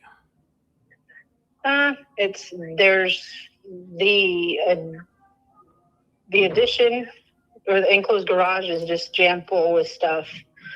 We've kind of cleaned up the master bedroom and the master bathroom, dining room, and laundry area, but there's still just stuff everywhere. But we've made that livable. Kitchen's livable. All the appliances. The refrigerator is less than 2 months old. The microwave's less than 2 months old. The stove is less than 2 years old. The dishwasher's less than, I want to say, 3 years old. Got it. And you say you're tired of just fixing it up. I guess what's been the breaking point? My husband, he's having to go to the cardiologist and possibly looking at putting a pacemaker in. And so we just want to downsize and deal with health and that kind of a deal, and not have to deal with yard work, fixing the house, trying to go through all the mess that was left behind. Just want to focus on him and his health. Got you. Sorry to hear that. Let's try to get you there. So you're looking to buy, you said an RV. Is that what you said? Mm-hmm. Yes. Okay. All right. And do you know how much that RV is going to cost you? What we're looking at, one to live in, is anywhere from $30,000 to $35,000. Got it. Do you have like the area you're looking to go to? Yes, we're looking at a lot in Boca Chica, and their lots range anywhere from 15 to 25. Okay. The reason I asked, right, I want to make it a win-win for everybody. 120 seems like the top of the market in this area. Yeah, I know. That's why, we're looking at 80 to 100. We know it's not 120 with the top of the market, and it's going to need upgrades and things like that. Yeah. The reason we're looking at 80 to 100, because that would let us, of course, get moving, buy container storage, whatever we need to do to get moving. Let us buy a small lot and an RV, get that situated and get that settled, and then have a couple $1,000s to take care of any medical bills should we need to. Of course. So that's why we're looking at the lowest is 80. 100 would be awesome, but we know what we have. Yeah. Okay. And let me ask you, are you working right now, or is your husband working? Yes. Okay. We're both working right now. But as I mentioned, we both work for the school district here in Port Lavaca. Mm-hmm. He is maintenance. He is the lead maintenance electrician. He's a journeyman, so that's what he does. And that's where that comes in, is if he's got to have a pacemaker, how is that going to affect his ability to work with electricity? Yeah. Okay. All right, let's see what we can do to help you guys out. And then the work in the property, you're saying it kind of needs like a cosmetic update in the inside. Is there any like heavy repairs that's needed?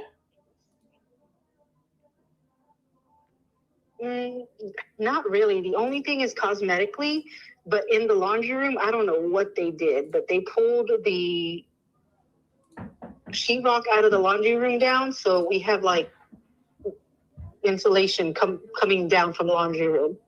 Now, we do have window units. We had talked about putting mini splits in there, but then with his health and things like that, we're like, if we can just do what we can do. But no, there's really nothing. It's all cosmetic. It's really all cosmetic. Okay. The outside fence, a tree fell on the fence in the backyard. So the fence back there, and then with the tree falling on the fence on the shed, it fell on the shed that was back there too. Okay. And as far as timeline, I know you guys are working there. Are you working near the area, right? Yeah, we're going to stay in the areas where, we want to. What we're looking at is we'd like at least 30 days because that'll get us the chance to buy the trailer, get the lot set up. 30 to 60 days is what we'd like, just because of buying a lot and buying a trailer and then getting the chance to move the things we want out of there, like our clothes and, of course, my husband's guns and fishing rods and things like that. But all the other stuff, if we need to clean it out, we'll have to get a dumpster. If we find someone who just does it as is and takes it as is, then that's fine. They can throw everything else away. Yeah, so that's the benefits to going with like an investor like myself. We can work with your timeline, so that doesn't matter to us, and we'll take the property as is. We just want to make it as convenient as possible and make sure we both come out with a win-win. Does that make sense? Yeah. Yes, sir. Yes. All right. So I'm looking at the area. Property values are not the highest. I know you say it needs work. I guess tell me about the medical bills. How much is that? Well, what we're looking at right now, just starting, what we got from Tuesday when we go to the doctor is going to be about $3,000. Okay, $3,000. Then you have the $25K for the lot, so that's 28, and then you have, let's call it $30K for the RV.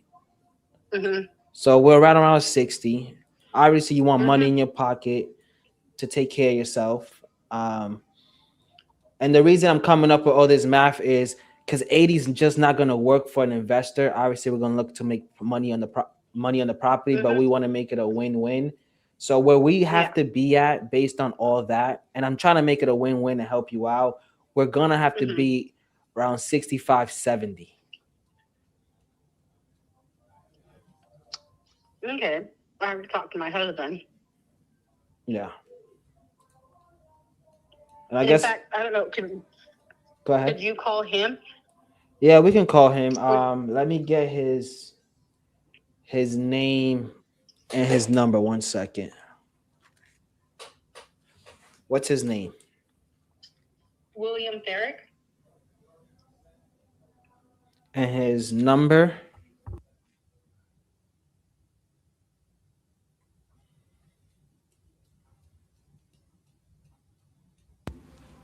Got it. And what I would like to do, is he home in a couple hours or something?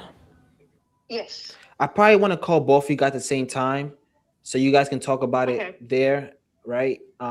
So we can come to an agreement so we can help you guys out.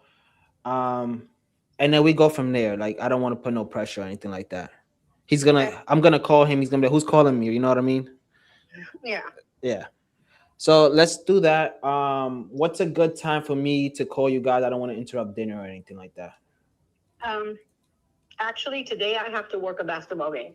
So I have to be at a basketball game today. So I won't be home till about 8 o'clock. He'll be home at 5.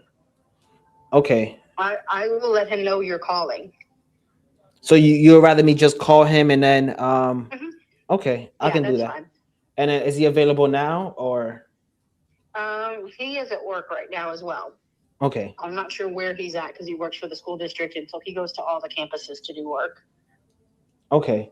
And then tomorrow, what does your schedule look like tomorrow? Tomorrow we'll both be off at 5.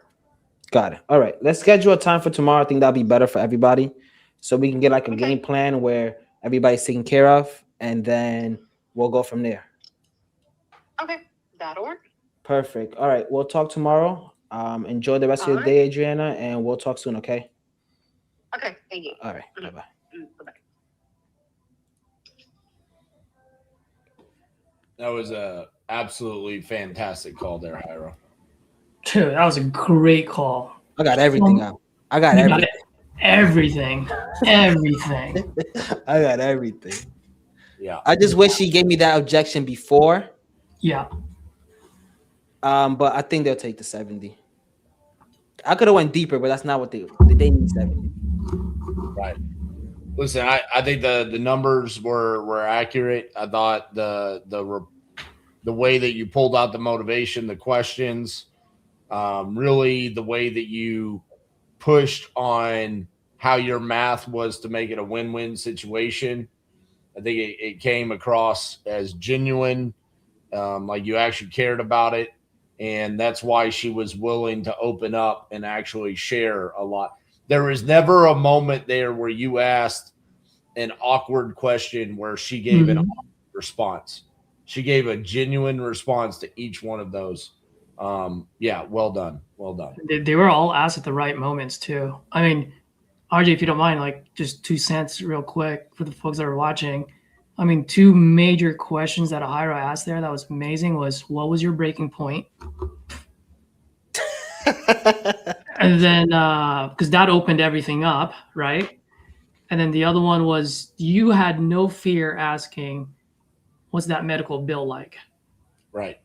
99.9% of people, especially new, including me when I was new, like where I was like, oh, why should we ask that? Like, I'm afraid to ask that. I'm going too much into their business. But you just straight up asked it. And I think you don't have fear because, one, you have the repetition, but most importantly, you were genuinely trying to solve their problem. Yeah. What I got to say to that is I've been a motivated seller, and I wish somebody talked to me like that. So that's where it comes from. I wish somebody would solve my problem instead of saying, roof is this age, blah, blah, blah. I don't care what you want to make. Mm-hmm. So this might be TMI, but here I was. You start that conversation, and I'm in the restroom peeing, and I forgot I was peeing. I had my phone on. I was listening to it, and then I'm like, "Oh shit, I'm not peeing anymore. Like I should stop." Come back. I know. You had me hook, line, and sinker, bro. I was done. So, I love it. All right, Caesar, you want to run another one? Yep. Number 33 was that lead. I got to put in my CRM, make sure. And then number 31 didn't answer. 31 didn't? Okay. Which one was that one?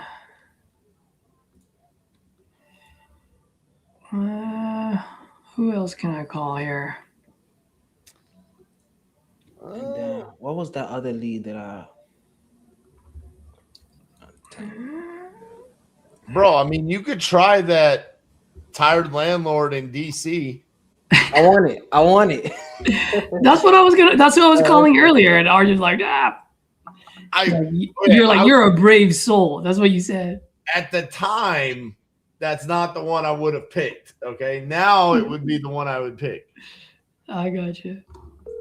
So that's who I'm calling. Yeah. It's a friendly reminder. Your as call why has we been don't forwarded to take voicemail. Washington, The person DC. Go ahead. I can.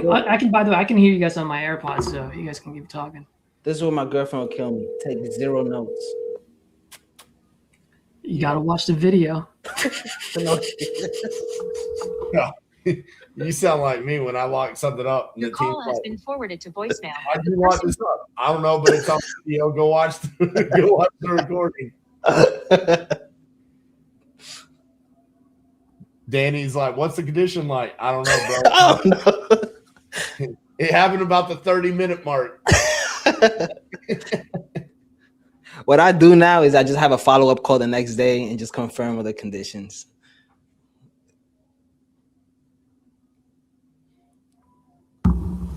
Sorry, guys. I was just leaving voicemail, so. Let's see here, man.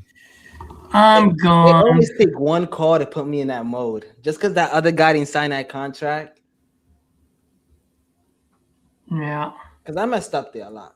I gave it to him without even like talking to him. I know we built that rapport, but I was a little bit surprised that you didn't at least hit him with the kill shot. Yeah. I just saw 420, 150. My God. Bro. It was good. That's not, the laydowns are where I struggle because it's so easy to mess up. Hey, this is Sarah. I don't know if yeah, never mind. Hey, this is Sarah. Speak with the message. But I think me and him being from the same area. Hey, Sarah. Me and him being from the same area, there's no investor that's going to compete with me. So it's either he sells to me or no one. Right.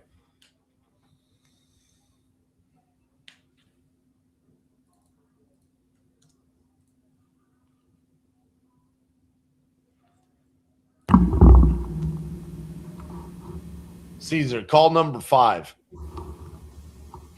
Number 5. Oh, wait. All right. Let's call it.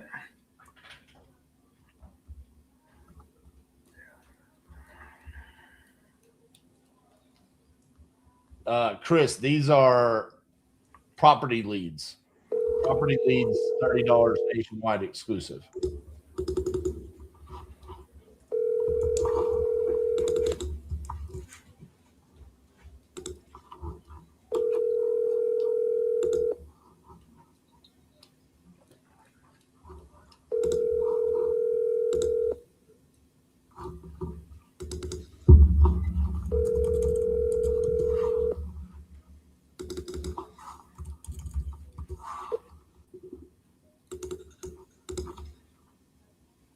You have reached the phone of Wayne Klein. Man. Oh, man. That's the guy. That is the That's the guy. 20,000.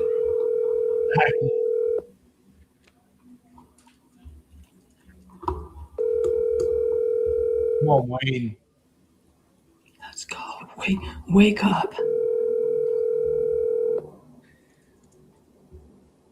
He's got Judge Judy on in his recliner.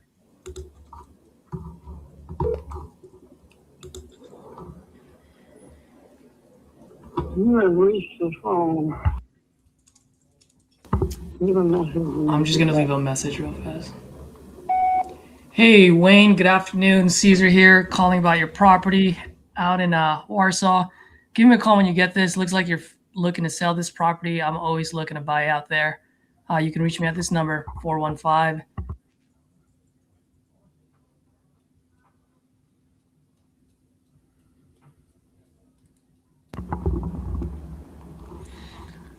All right, you can read that one out. 30. 30. 30. Yep.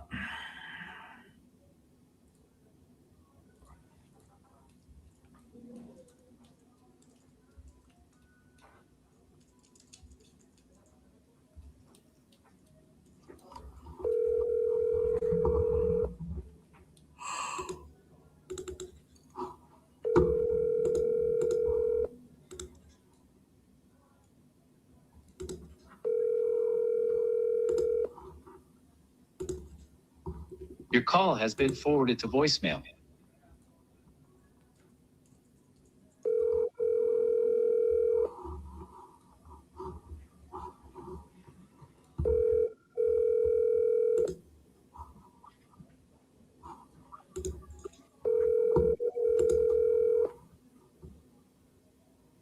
Your call has been forwarded to voicemail. The person you're trying to reach is not available. At the tone, please record your message. When you have finished recording, you may hang up. Hey, Christina. Good afternoon. Caesar here. Just calling about your property out in Foxworth. Looks like you filled out a form on my site looking to sell this property. I am always looking to buy. Give me a call when you get this. You can reach me here for one. Thank you. All right.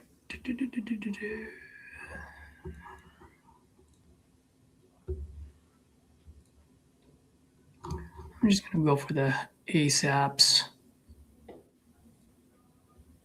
Do it. Let's call Gary. Number 12.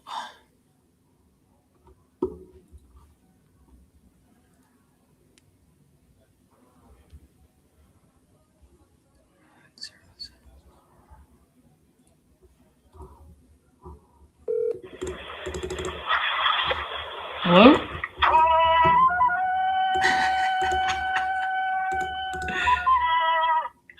Hey, you lucky thug, you just missed me. See you later.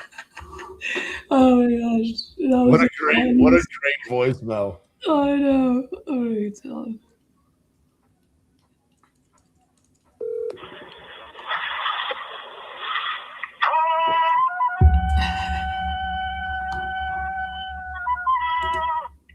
Hey, you lucky thug, you just missed me. See you later. Gator, let me know. Gary. I wish I would say Jane is calling you, but it's not. My name is Caesar, calling about your property on Turner Drive. Looks like you filled out a form on my site. Looking to sell this property. I'm always looking to buy out there. So when you get a chance, give me a call back, 415.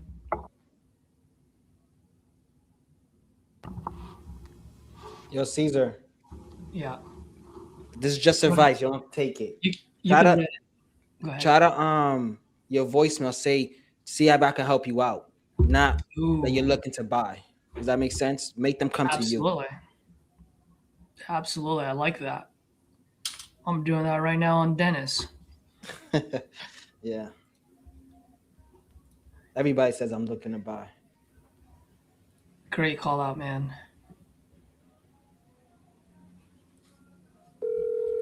Zero Forever just got a deal. Wait, which one am I calling? He won the competition because we don't got nothing over here. Wait, what? You said Dennis. Dennis. Oh, yeah. Okay, cool.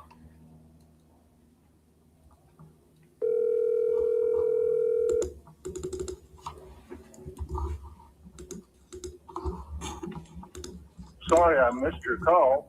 If you'll leave your name and number, I'll call you back as soon as I can. Have a great day. Hey, Dennis. Good afternoon. My name is Caesar, calling about your property on Lakeview Drive.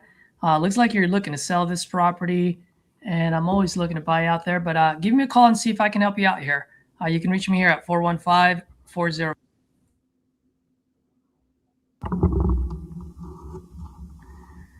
All right.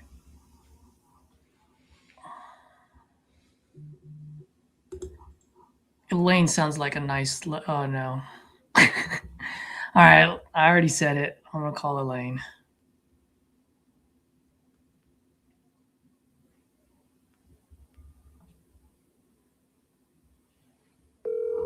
Not a big fan of FM addresses. No one is.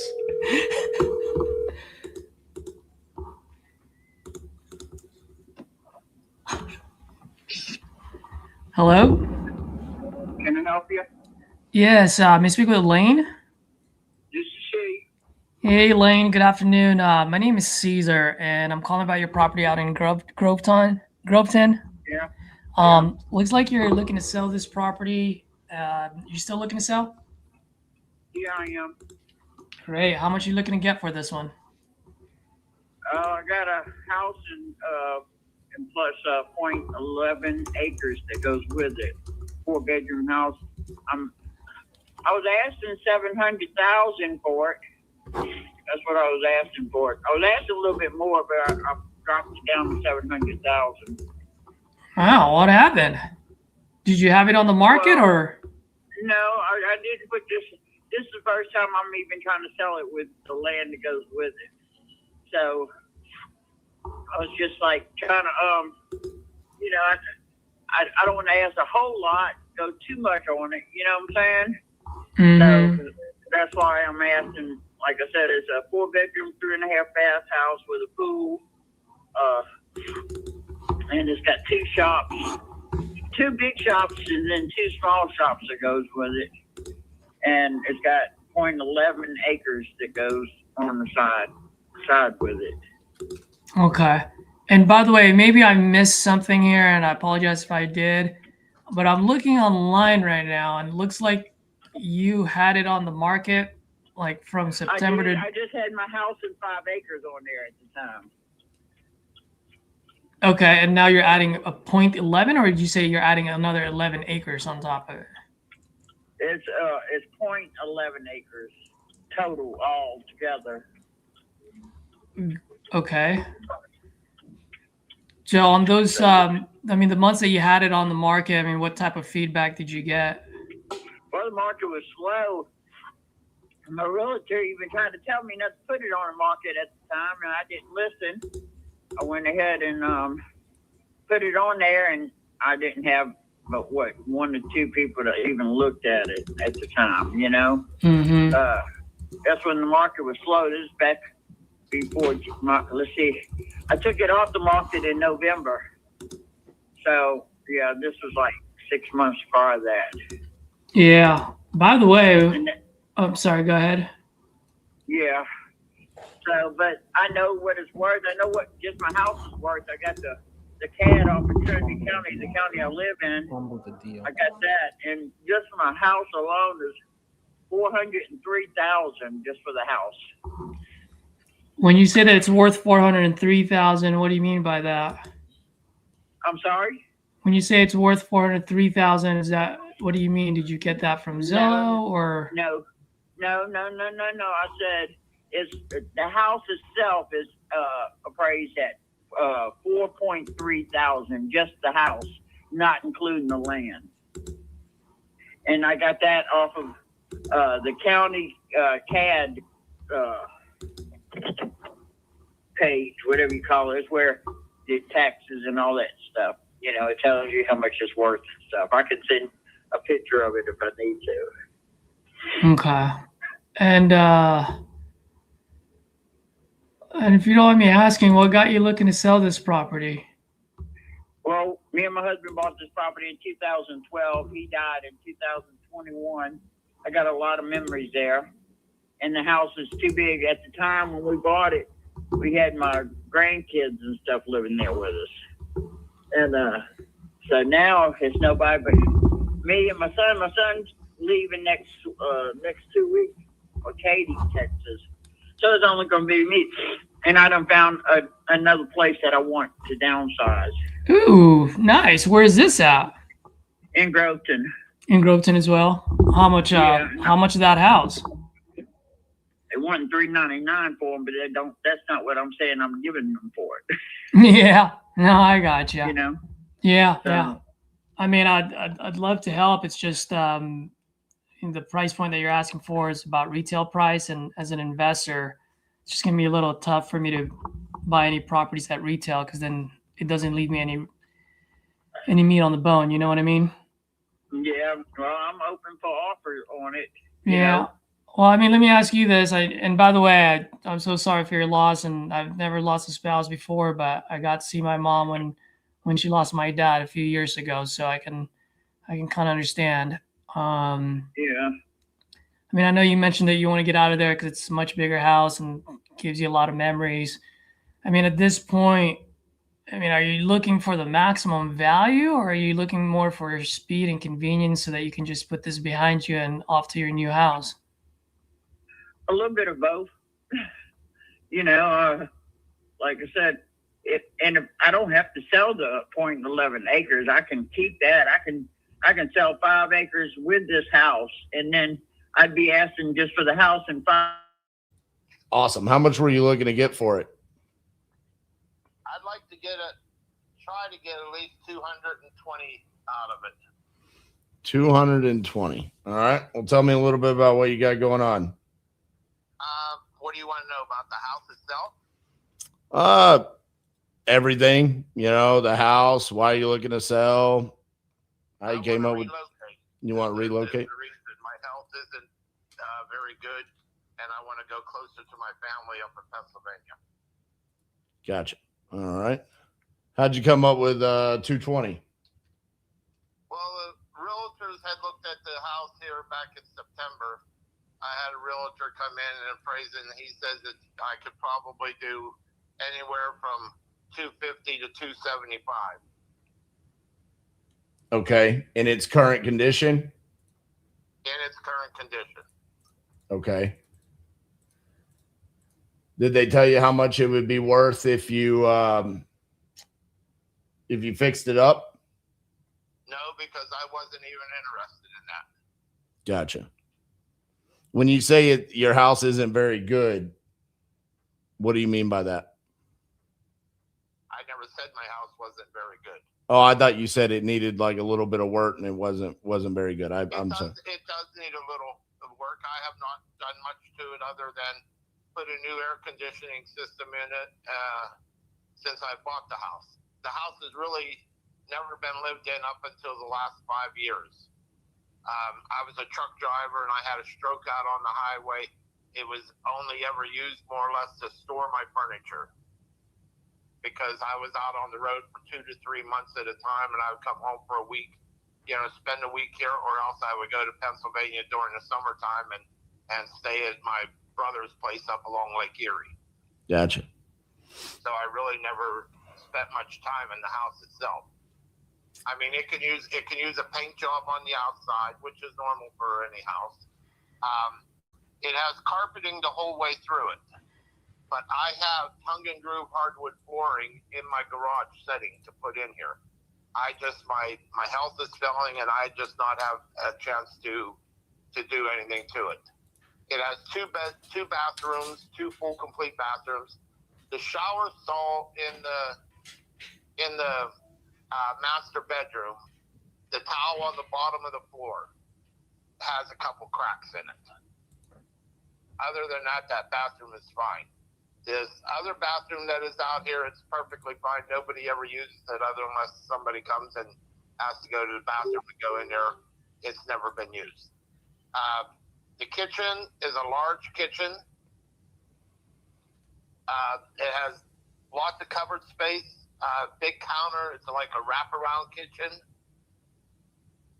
It has a dining room, a large living room, 2-car garage, 3 bedrooms, a fenced-in yard in the back. It has its own well, but it has city water too. Okay. It has a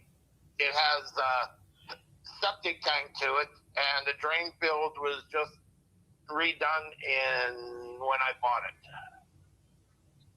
That was one of the stipulations that when I bought the house, that they had to replace the whole drain field. Okay. I had what do you call it? A home inspection with wind allegation and everything to it. Mm-hmm. I had it done in September, and it passed through with flying colors. The roof on it, the shingles, was put on 2 months before I bought the house. Gotcha. Now, there is no, what do you call it, paperwork, I guess, for the shingles, Mm-hmm. for the roof, because the people that I bought it off of, the lady that her husband had died, they had 2 sons that are in a contract construction business up in, I think it was Wisconsin or someplace up near there, and they came down and did the whole roof on it for this way. Then they didn't have to pull no permits or anything. Okay. But the neighbors and everything had told me. I went around before I bought the place and asked them, and they says, "Oh no, it was just put on." What was your reasoning for when you had the realtors come out and look at it and they said, hey, we can list this for $275. Why not just go ahead and hire them and list it? Because I don't want, my health is failing me, and I have a dog, a little dog, and I didn't want people coming in and out and in and out, and they wanted to stage my house, okay? And I'm an avid hunter and fisherman. I have mounts on the wall, and they were not happy with that. They kept telling me, well, this has to come down, and you have to stage this, and I've got an 80-gallon octagon aquarium in here, and they says, oh, well, that's going to have to be drained and moved, and they're like, look, I'm living in this house. I'm not moving, going out of my house every time that you want to come in and, show it to somebody. Right. And I just decided I own 3 houses up in Pennsylvania, and I went through that with them. And I made up my mind. I'm just not going through that way. What kind of fish you got in that 80-gallon tank? Just little freshwater fish. Oh, it's freshwater. Wow, that's huge for freshwater. Yeah, I don't like salt waters. Yeah. When I was in my early 20s, I had a roommate. We went to the store one day, and we convinced ourselves to buy a 110-gallon saltwater tank, and ended up with eels and clownfish and coral, and oh my goodness, dude, that was a full-time job. I mean, That's one of the reasons I didn't Yeah. I was like, what did we get ourselves into? Lid open, drop some food in during the daytime, and I'm done. Yeah. If I decide to leave, for a weekend or something, I put in fresh tablets inside there, breakable tablets in the feeder, and they come and feed, and I don't have to worry about them for the weekend. Right. I love it. All right. So getting back to the real estate here. Totally understand your thought process on the price point there. Makes sense. My question to you would be, if I could kind of work around your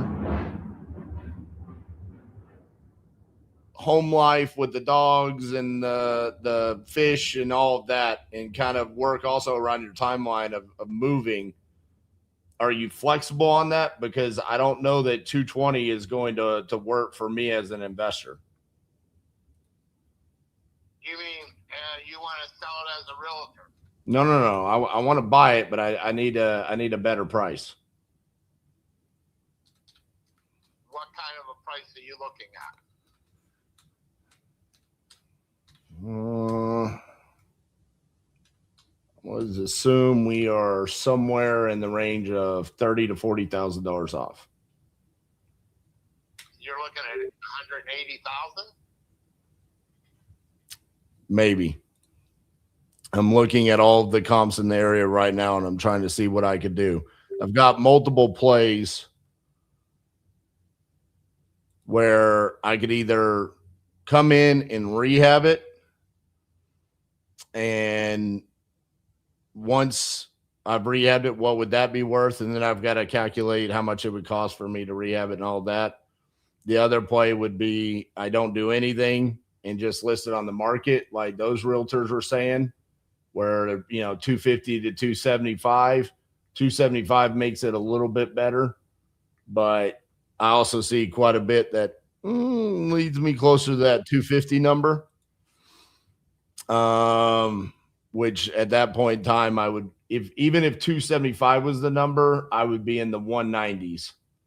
Because that basically gives me enough margin in there to cover the closing costs with you, cover closing costs when I sell, pay realtors, inspection items, holding costs, closing costs, and then my profit. So that's kind of the thought process there. That leaves me somewhere in the range of like 15, 16% profit.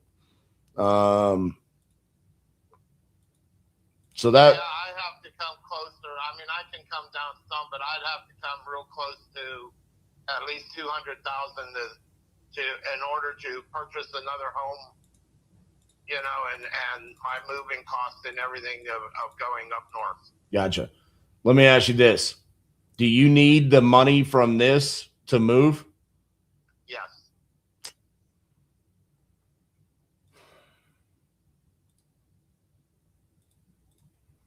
Okay. And really the thing with listing it on the market with realtors was the access, right? You just didn't like the fact that they were going to be coming into the property, or was it more of the staging and the changing the layout of the property itself? I didn't like the idea. What it was I had two realtors wanted to list this. Actually, there was three, but I just chose two. One was right here. One was the Century 21. One was a local one here in Floral City. The local one came in through. She was, he was perfectly fine with everything. He just said, right now what you're dealing with, and I'm sure if you're in Florida, you know what's going on.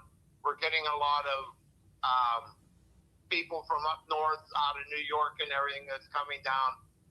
More or less liberals. They don't like the hunting. They don't like the fishing, and I've got deer mounts on my wall. I've got fish on my wall, and bobcats and damn liberals. They said Florida's worse than New York. $5,000 worth of mounts on my wall. Right. In order to do that, I'm going to have to take them and put them someplace, and it's going to have to be in a controlled climate area, which is going to cost me money, and how long it was going to take them. And I just says no. The other one that pissed me off was the woman that came in, She come in, she's the realtor, but she brought her husband along to look at it. He comes in and he's there, well, the whole kitchen has to be gutted. This is an older kitchen from when you bought the house. I says, well, yes. I says, I never changed nothing. I said, she knew this. And he come and he started all this, and I just threw him out of the house. I told him, look, I'm dealing with your wife, not you. You're a fucking asshole. Get out. You have to understand me. I'm a truck driver for 35 years. I own 3 homes in Pennsylvania. I grew up on a dairy farm. I'm very blunt and very to the point. All right. I like you. I want to work with you, but we got to figure out how we can do this. So there's one of 2 different ways works with me. Okay. Either you come down on price and that would be the cash, and then you don't have to deal with any of those, or we can get you more money if that's important in your pocket, but I would need to list it on the MLS. But what I'll tell you is I'll deal with the realtors. We won't make you take down any of your wall mounts, none of that. I'll deal with all of that. I can get you more money, but I'd have to take it to the MLS and list it.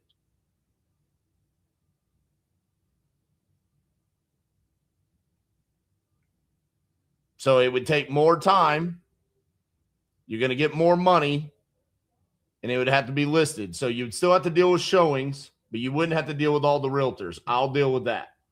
Or if you say, I don't want to deal with anything, then you got a discount and you got to come down on price. Well, I'm dropping 20 grand right off the top. If you can get me 200, I'm able. But right now I'm waiting for the snow and the weather to clear up there, and I got a house that's on my market for me to buy. But the people are still living in it, and they don't want to move right away because it's still ugly up in Pennsylvania. Right. So we have a couple months before that happens. That would be perfect for me to list it on the MLS and take care of that. I could probably get you the 200 if you let me list it on the MLS, but anything outside that, probably not. Cash, I know I can't do 200.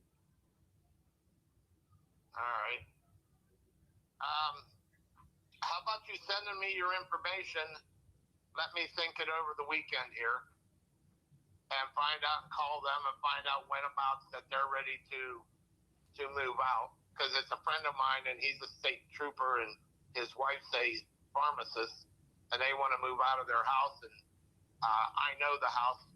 Friends of mine owned it before she turned it over to her son, and so I want to find out when he wants to, when he's comfortable in leaving. So let me ask you this, going back to the cash, because it sounds like you need time to think about it with going on the MLS. But cash, it sounds like you would be ready to move. How much money do you need in your pocket to go to Pennsylvania? They're willing to sell the house to me for $60,000. Okay, how much do you owe on this one? $4,000. So you would have more than enough. Right? I mean, I'm giving you way more than you would need for that. So is there another reason why you're sticking to that you need the 200? Well, first things off, what I'm going to do when I move into that house is it has the original furnace to it. I want to replace the furnace up there. I don't want to get stuck, halfway through. And I have to buy another vehicle, at least a 4-wheel drive truck and everything up there to survive on. Okay, but you owe $4,000. So if I say I will guarantee you, because you don't owe anything else on the property, just the $4,000, right? That's it. So if I guarantee you $170,000 in your pocket, you have $110,000 after you buy your property. And I'm looking at probably 5,000 or 6,000 to move up there. So now you have $104,000.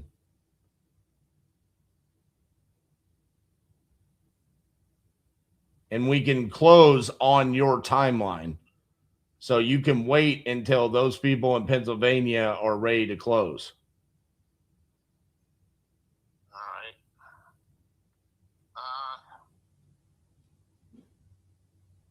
Let me set this weekend and throw some numbers around, because if I buy a vehicle, I'm going to buy it down here. Okay. I don't want to get stuck. You know, I don't want a snowbound vehicle that's been run through the salt and everything up there. You buying a Mercedes? No. Ford pickup truck. Oh, well, you got plenty of money for that. I mean, I'm 67 years old now, and my body's going out on me. I've had 1 stroke, 2 heart attacks, pacemaker put in, major back surgery. You know, my days are numbered. My buddies down here don't even like me taking the boat out by myself or going hunting by myself because they're figuring on me not coming back. Well, respectfully, you said you're a straight shooter, so can I shoot you straight? Yeah. You just told me your days are numbered, and then you just said, let me give you a couple of days. I mean, well, I'm not that close. Shit. You said we're numbered. I mean, they don't stop me from doing what I want to do. I still go. I mean, I'm right now. I am 1 puck away from the Florida Grand Slam, and I am pushing it right now. I've got 1 week left to kill a buck, and if I can kill a buck, then I've got my Florida Grand Slam already this year. I've killed turkey, gobbler in the fall, gobbler in the spring, 2 does, an alligator, and a hog. All I need is a buck, and I've got my Florida Grand Slam. so why can't we just wrap this house situation up, know that you're good, and you just go around and focus on killing shit? Well, give me till the weekend. I'll get back with you. Give me till Monday. All right. Last question. Yes, sir. What happens over the weekend that can't happen right now? I've got to talk to a couple people. At the way I'm stated right now, I am leaving. I have no family other than a nephew up there. Okay.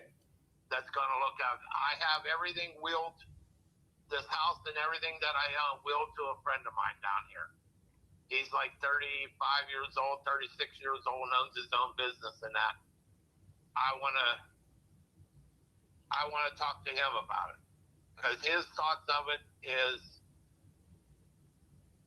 for me he'll loan me the money, give me the money to buy the house up there, and he'll put this over into a rental property, and he says just collect the rent off of it, he says, until it's over and done with. Oh, so you might just sell him the property. I won't be selling it to him, I'll be giving it to him. Damn. But how are you going to get so he's going to give you all the money, the 60 grand for Pennsylvania and the truck and the boiler and the moving and all that? Yep. Oh, shit. What are we talking about? He's going to give me, he has a truck. He has an F-250 in 2019 that only has 23,000 miles on it. It's excellent. He's been trying for me to take it now, and I just didn't want to bother with a diesel or a truck that big. I mean, I have an F-150 right now, but he's bitching at me about the truck right now. I have a Harley Davidson edition with 246,000 miles on it, but it doesn't use no oil or anything. I mean, it's in excellent shape. Well, why do I want to get rid of it? But then why are you talking to realtors and me and all this other stuff if you know you've got him in your back pocket and he's ready to rock and roll? I don't want to put him into a bind money wise. His wife is giving him a little bit of static about it because they just bought a ranch 2 years ago, and she doesn't want to go that much farther in debt. He's there, look, it isn't going to be a debt. Well, you know how you don't put them in a bind? Sell it. Sell me the house. Yes, exactly. So let's rock. Sell me the house, go kill shit, and you didn't mess up your friend. Give me till Monday. Nah, man. We ain't shooting straight. We're squirrely now. All right. Well, I guess go talk to your friend. But nah, man, I'm ready to pull the trigger. But I mean, see, here's the issue. I'm good. I mean, I got money. I ain't got all the money in the world though. I got. You're not coming to my numbers that I'm looking for. Well, I'm giving you a pretty good number that fixes your situation, and I'm also giving you more money than that friend's going to give you. Well, I understand that, but at the same time, I mean, I'm looking. If I'm going to, I made up my mind I wouldn't go below 200,000 if I was going to sell it. But I asked you why. What's the reason? I want the money in my pocket when I get up there too. You're going to have over 100 grand. Most people go their entire lives without having that much money in their pocket. Well, I'm not one of them. I got you. My issue is I only got so many hundreds of grands in my pocket, and I got Michael in Naples that wants me to call him next. He's got a property he wants to sell me. I got Peter in Atlantic City that wants me to call him. I mean, what's going to happen when on Monday you reminded me too much now of a pushy car salesman. You go call Michael and you go call the one in. Well, I'm going to, but that's my issue is what am I supposed to do if you call me back on Monday and you say I'm ready to proceed? You're not going to happen because I'm through with you. Goodbye. Okay. Oh, damn. You did such a good job that he had nowhere to go, so he just started lying. Yeah. Well, that was weird there at the end when he said, I didn't want to go below 200, but my friend was going to give me the 60 and the car and all this other stuff. It's like, and then realtor was willing to list the property for 275, but then he didn't like it because of the dogs in the aquarium and the fish and all of that hanging on the walls. And it was like, okay, so at some point in time, we come across a certain amount of objections, and it's like they've all been resolved. It's bullshit. So what do we really need to talk about? I think the actual issue there is that he is worried about actually moving to Pennsylvania. He doesn't. Yeah, he's just right now. He's in his just started his phase of moving. If the pain's not big enough yet, he's just shopping around for whatever. Just planning. To be honest with you, if I wasn't live, how I probably would have handled that is call me back on Monday just to see how it goes. I really wanted to see if I could overcome it, even though I didn't feel. Because going back to the seller avatars, you have to know who you're dealing with. And I say it in that training where I'm like, if you're dealing with an elderly man, when they tell you something, more often than not, they're, even if it's not in their best interest, like him hanging up on me right there is not in his best interest, but he's gonna do it, and he feels like he won. He's gonna go tell his buddy right now, like, hey, this pushy car salesman, blah blah blah, I hung up on him. Let's move forward. So it is what it is. I just wanted to try to change it up there to see if I could get something on one of these at the end. Overall, though, I think both of you guys are proud of yourself. I thought y'all both had really great calls. Y'all are a great steward for the closers formula, for the Titanium University name. You guys always provide such great feedback during seller call reviews and inside the community. That was Jairo, your calls were fantastic on an emotional level. I know that's something that you really focus on, trying to pull that out of sellers. Caesar, I thought first and foremost, you got the shaft on some of your locations. So multiple of your deals, it was just like me and you both are like, man, I can't get any problems at all. I thought you did a great job of keeping sellers talking and keeping them going. You did a great job at times of really getting a seller to explain their situation like not necessarily their motivation, but their situation. And this is something Jairo was talking about today. There's a difference between a motivation and a problem, and then what they're trying to solve with selling the property. And those all three are normally different answers, different responses. I thought you guys really showcased that. Overall, property leads, we had a pretty solid connection rate. There at the end, kind of tailed off, but that's also because we got all of these leads in a 10-minute span, and then we're an hour and a half out.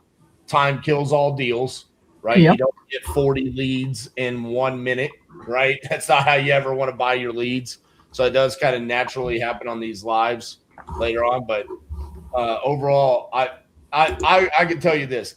I'm not announcing either one of you guys as a winner or a loser because you guys did fantastic. And I really wanted it to just come down to who got a signed contract. And then it's like, there you go. Because really in business and in wholesaling, that's what actually moves the needle. But you guys have fallen in love with the process. That's why you guys are consistently getting properties under contract and consistently winning. And we all could see that by watching you guys today. So I appreciate y'all coming on here and doing this. Caesar, any final thoughts before we sign off here? I just want to say thank you for having us on here. And I mean, to you, Cassie, and the community, I mean, what you guys saw today is just tens of thousands of hours of just repetition. And, like we didn't sound this good, you know what I mean? Like a year, 2 years ago. And you just got to keep at it. I actually like the fact that we didn't write anything up today. I know Jairo is very close, and I think you're going to get that guy. But this is like 90% of the time, and you just got to keep grinding until you find that one. And I think Jairo did a phenomenal job. I think I did a great job too on getting the deeper in the third, fourth layer motivation. I mean, I got that question out of Jairo today. I'm going to use that. What's the breaking point? That was huge. Yeah, absolutely. Jairo, what about you? For me, it's just whoever's out there. At the end of the day, there's another human across that phone. So don't be scared. Be fearless. It's just another human looking for help. If not, next call. I always say embrace no as a skill, and most people don't have it. So give an offer for everything. Just try to solve their problem. And the more offers, the more signed contracts you're going to have. And it's just inevitable. You're going to succeed. Absolutely. All right, guys. Show Caesar and Jairo some love. Make sure you like today's video. We'll be back with another one tomorrow. We'll see you guys then.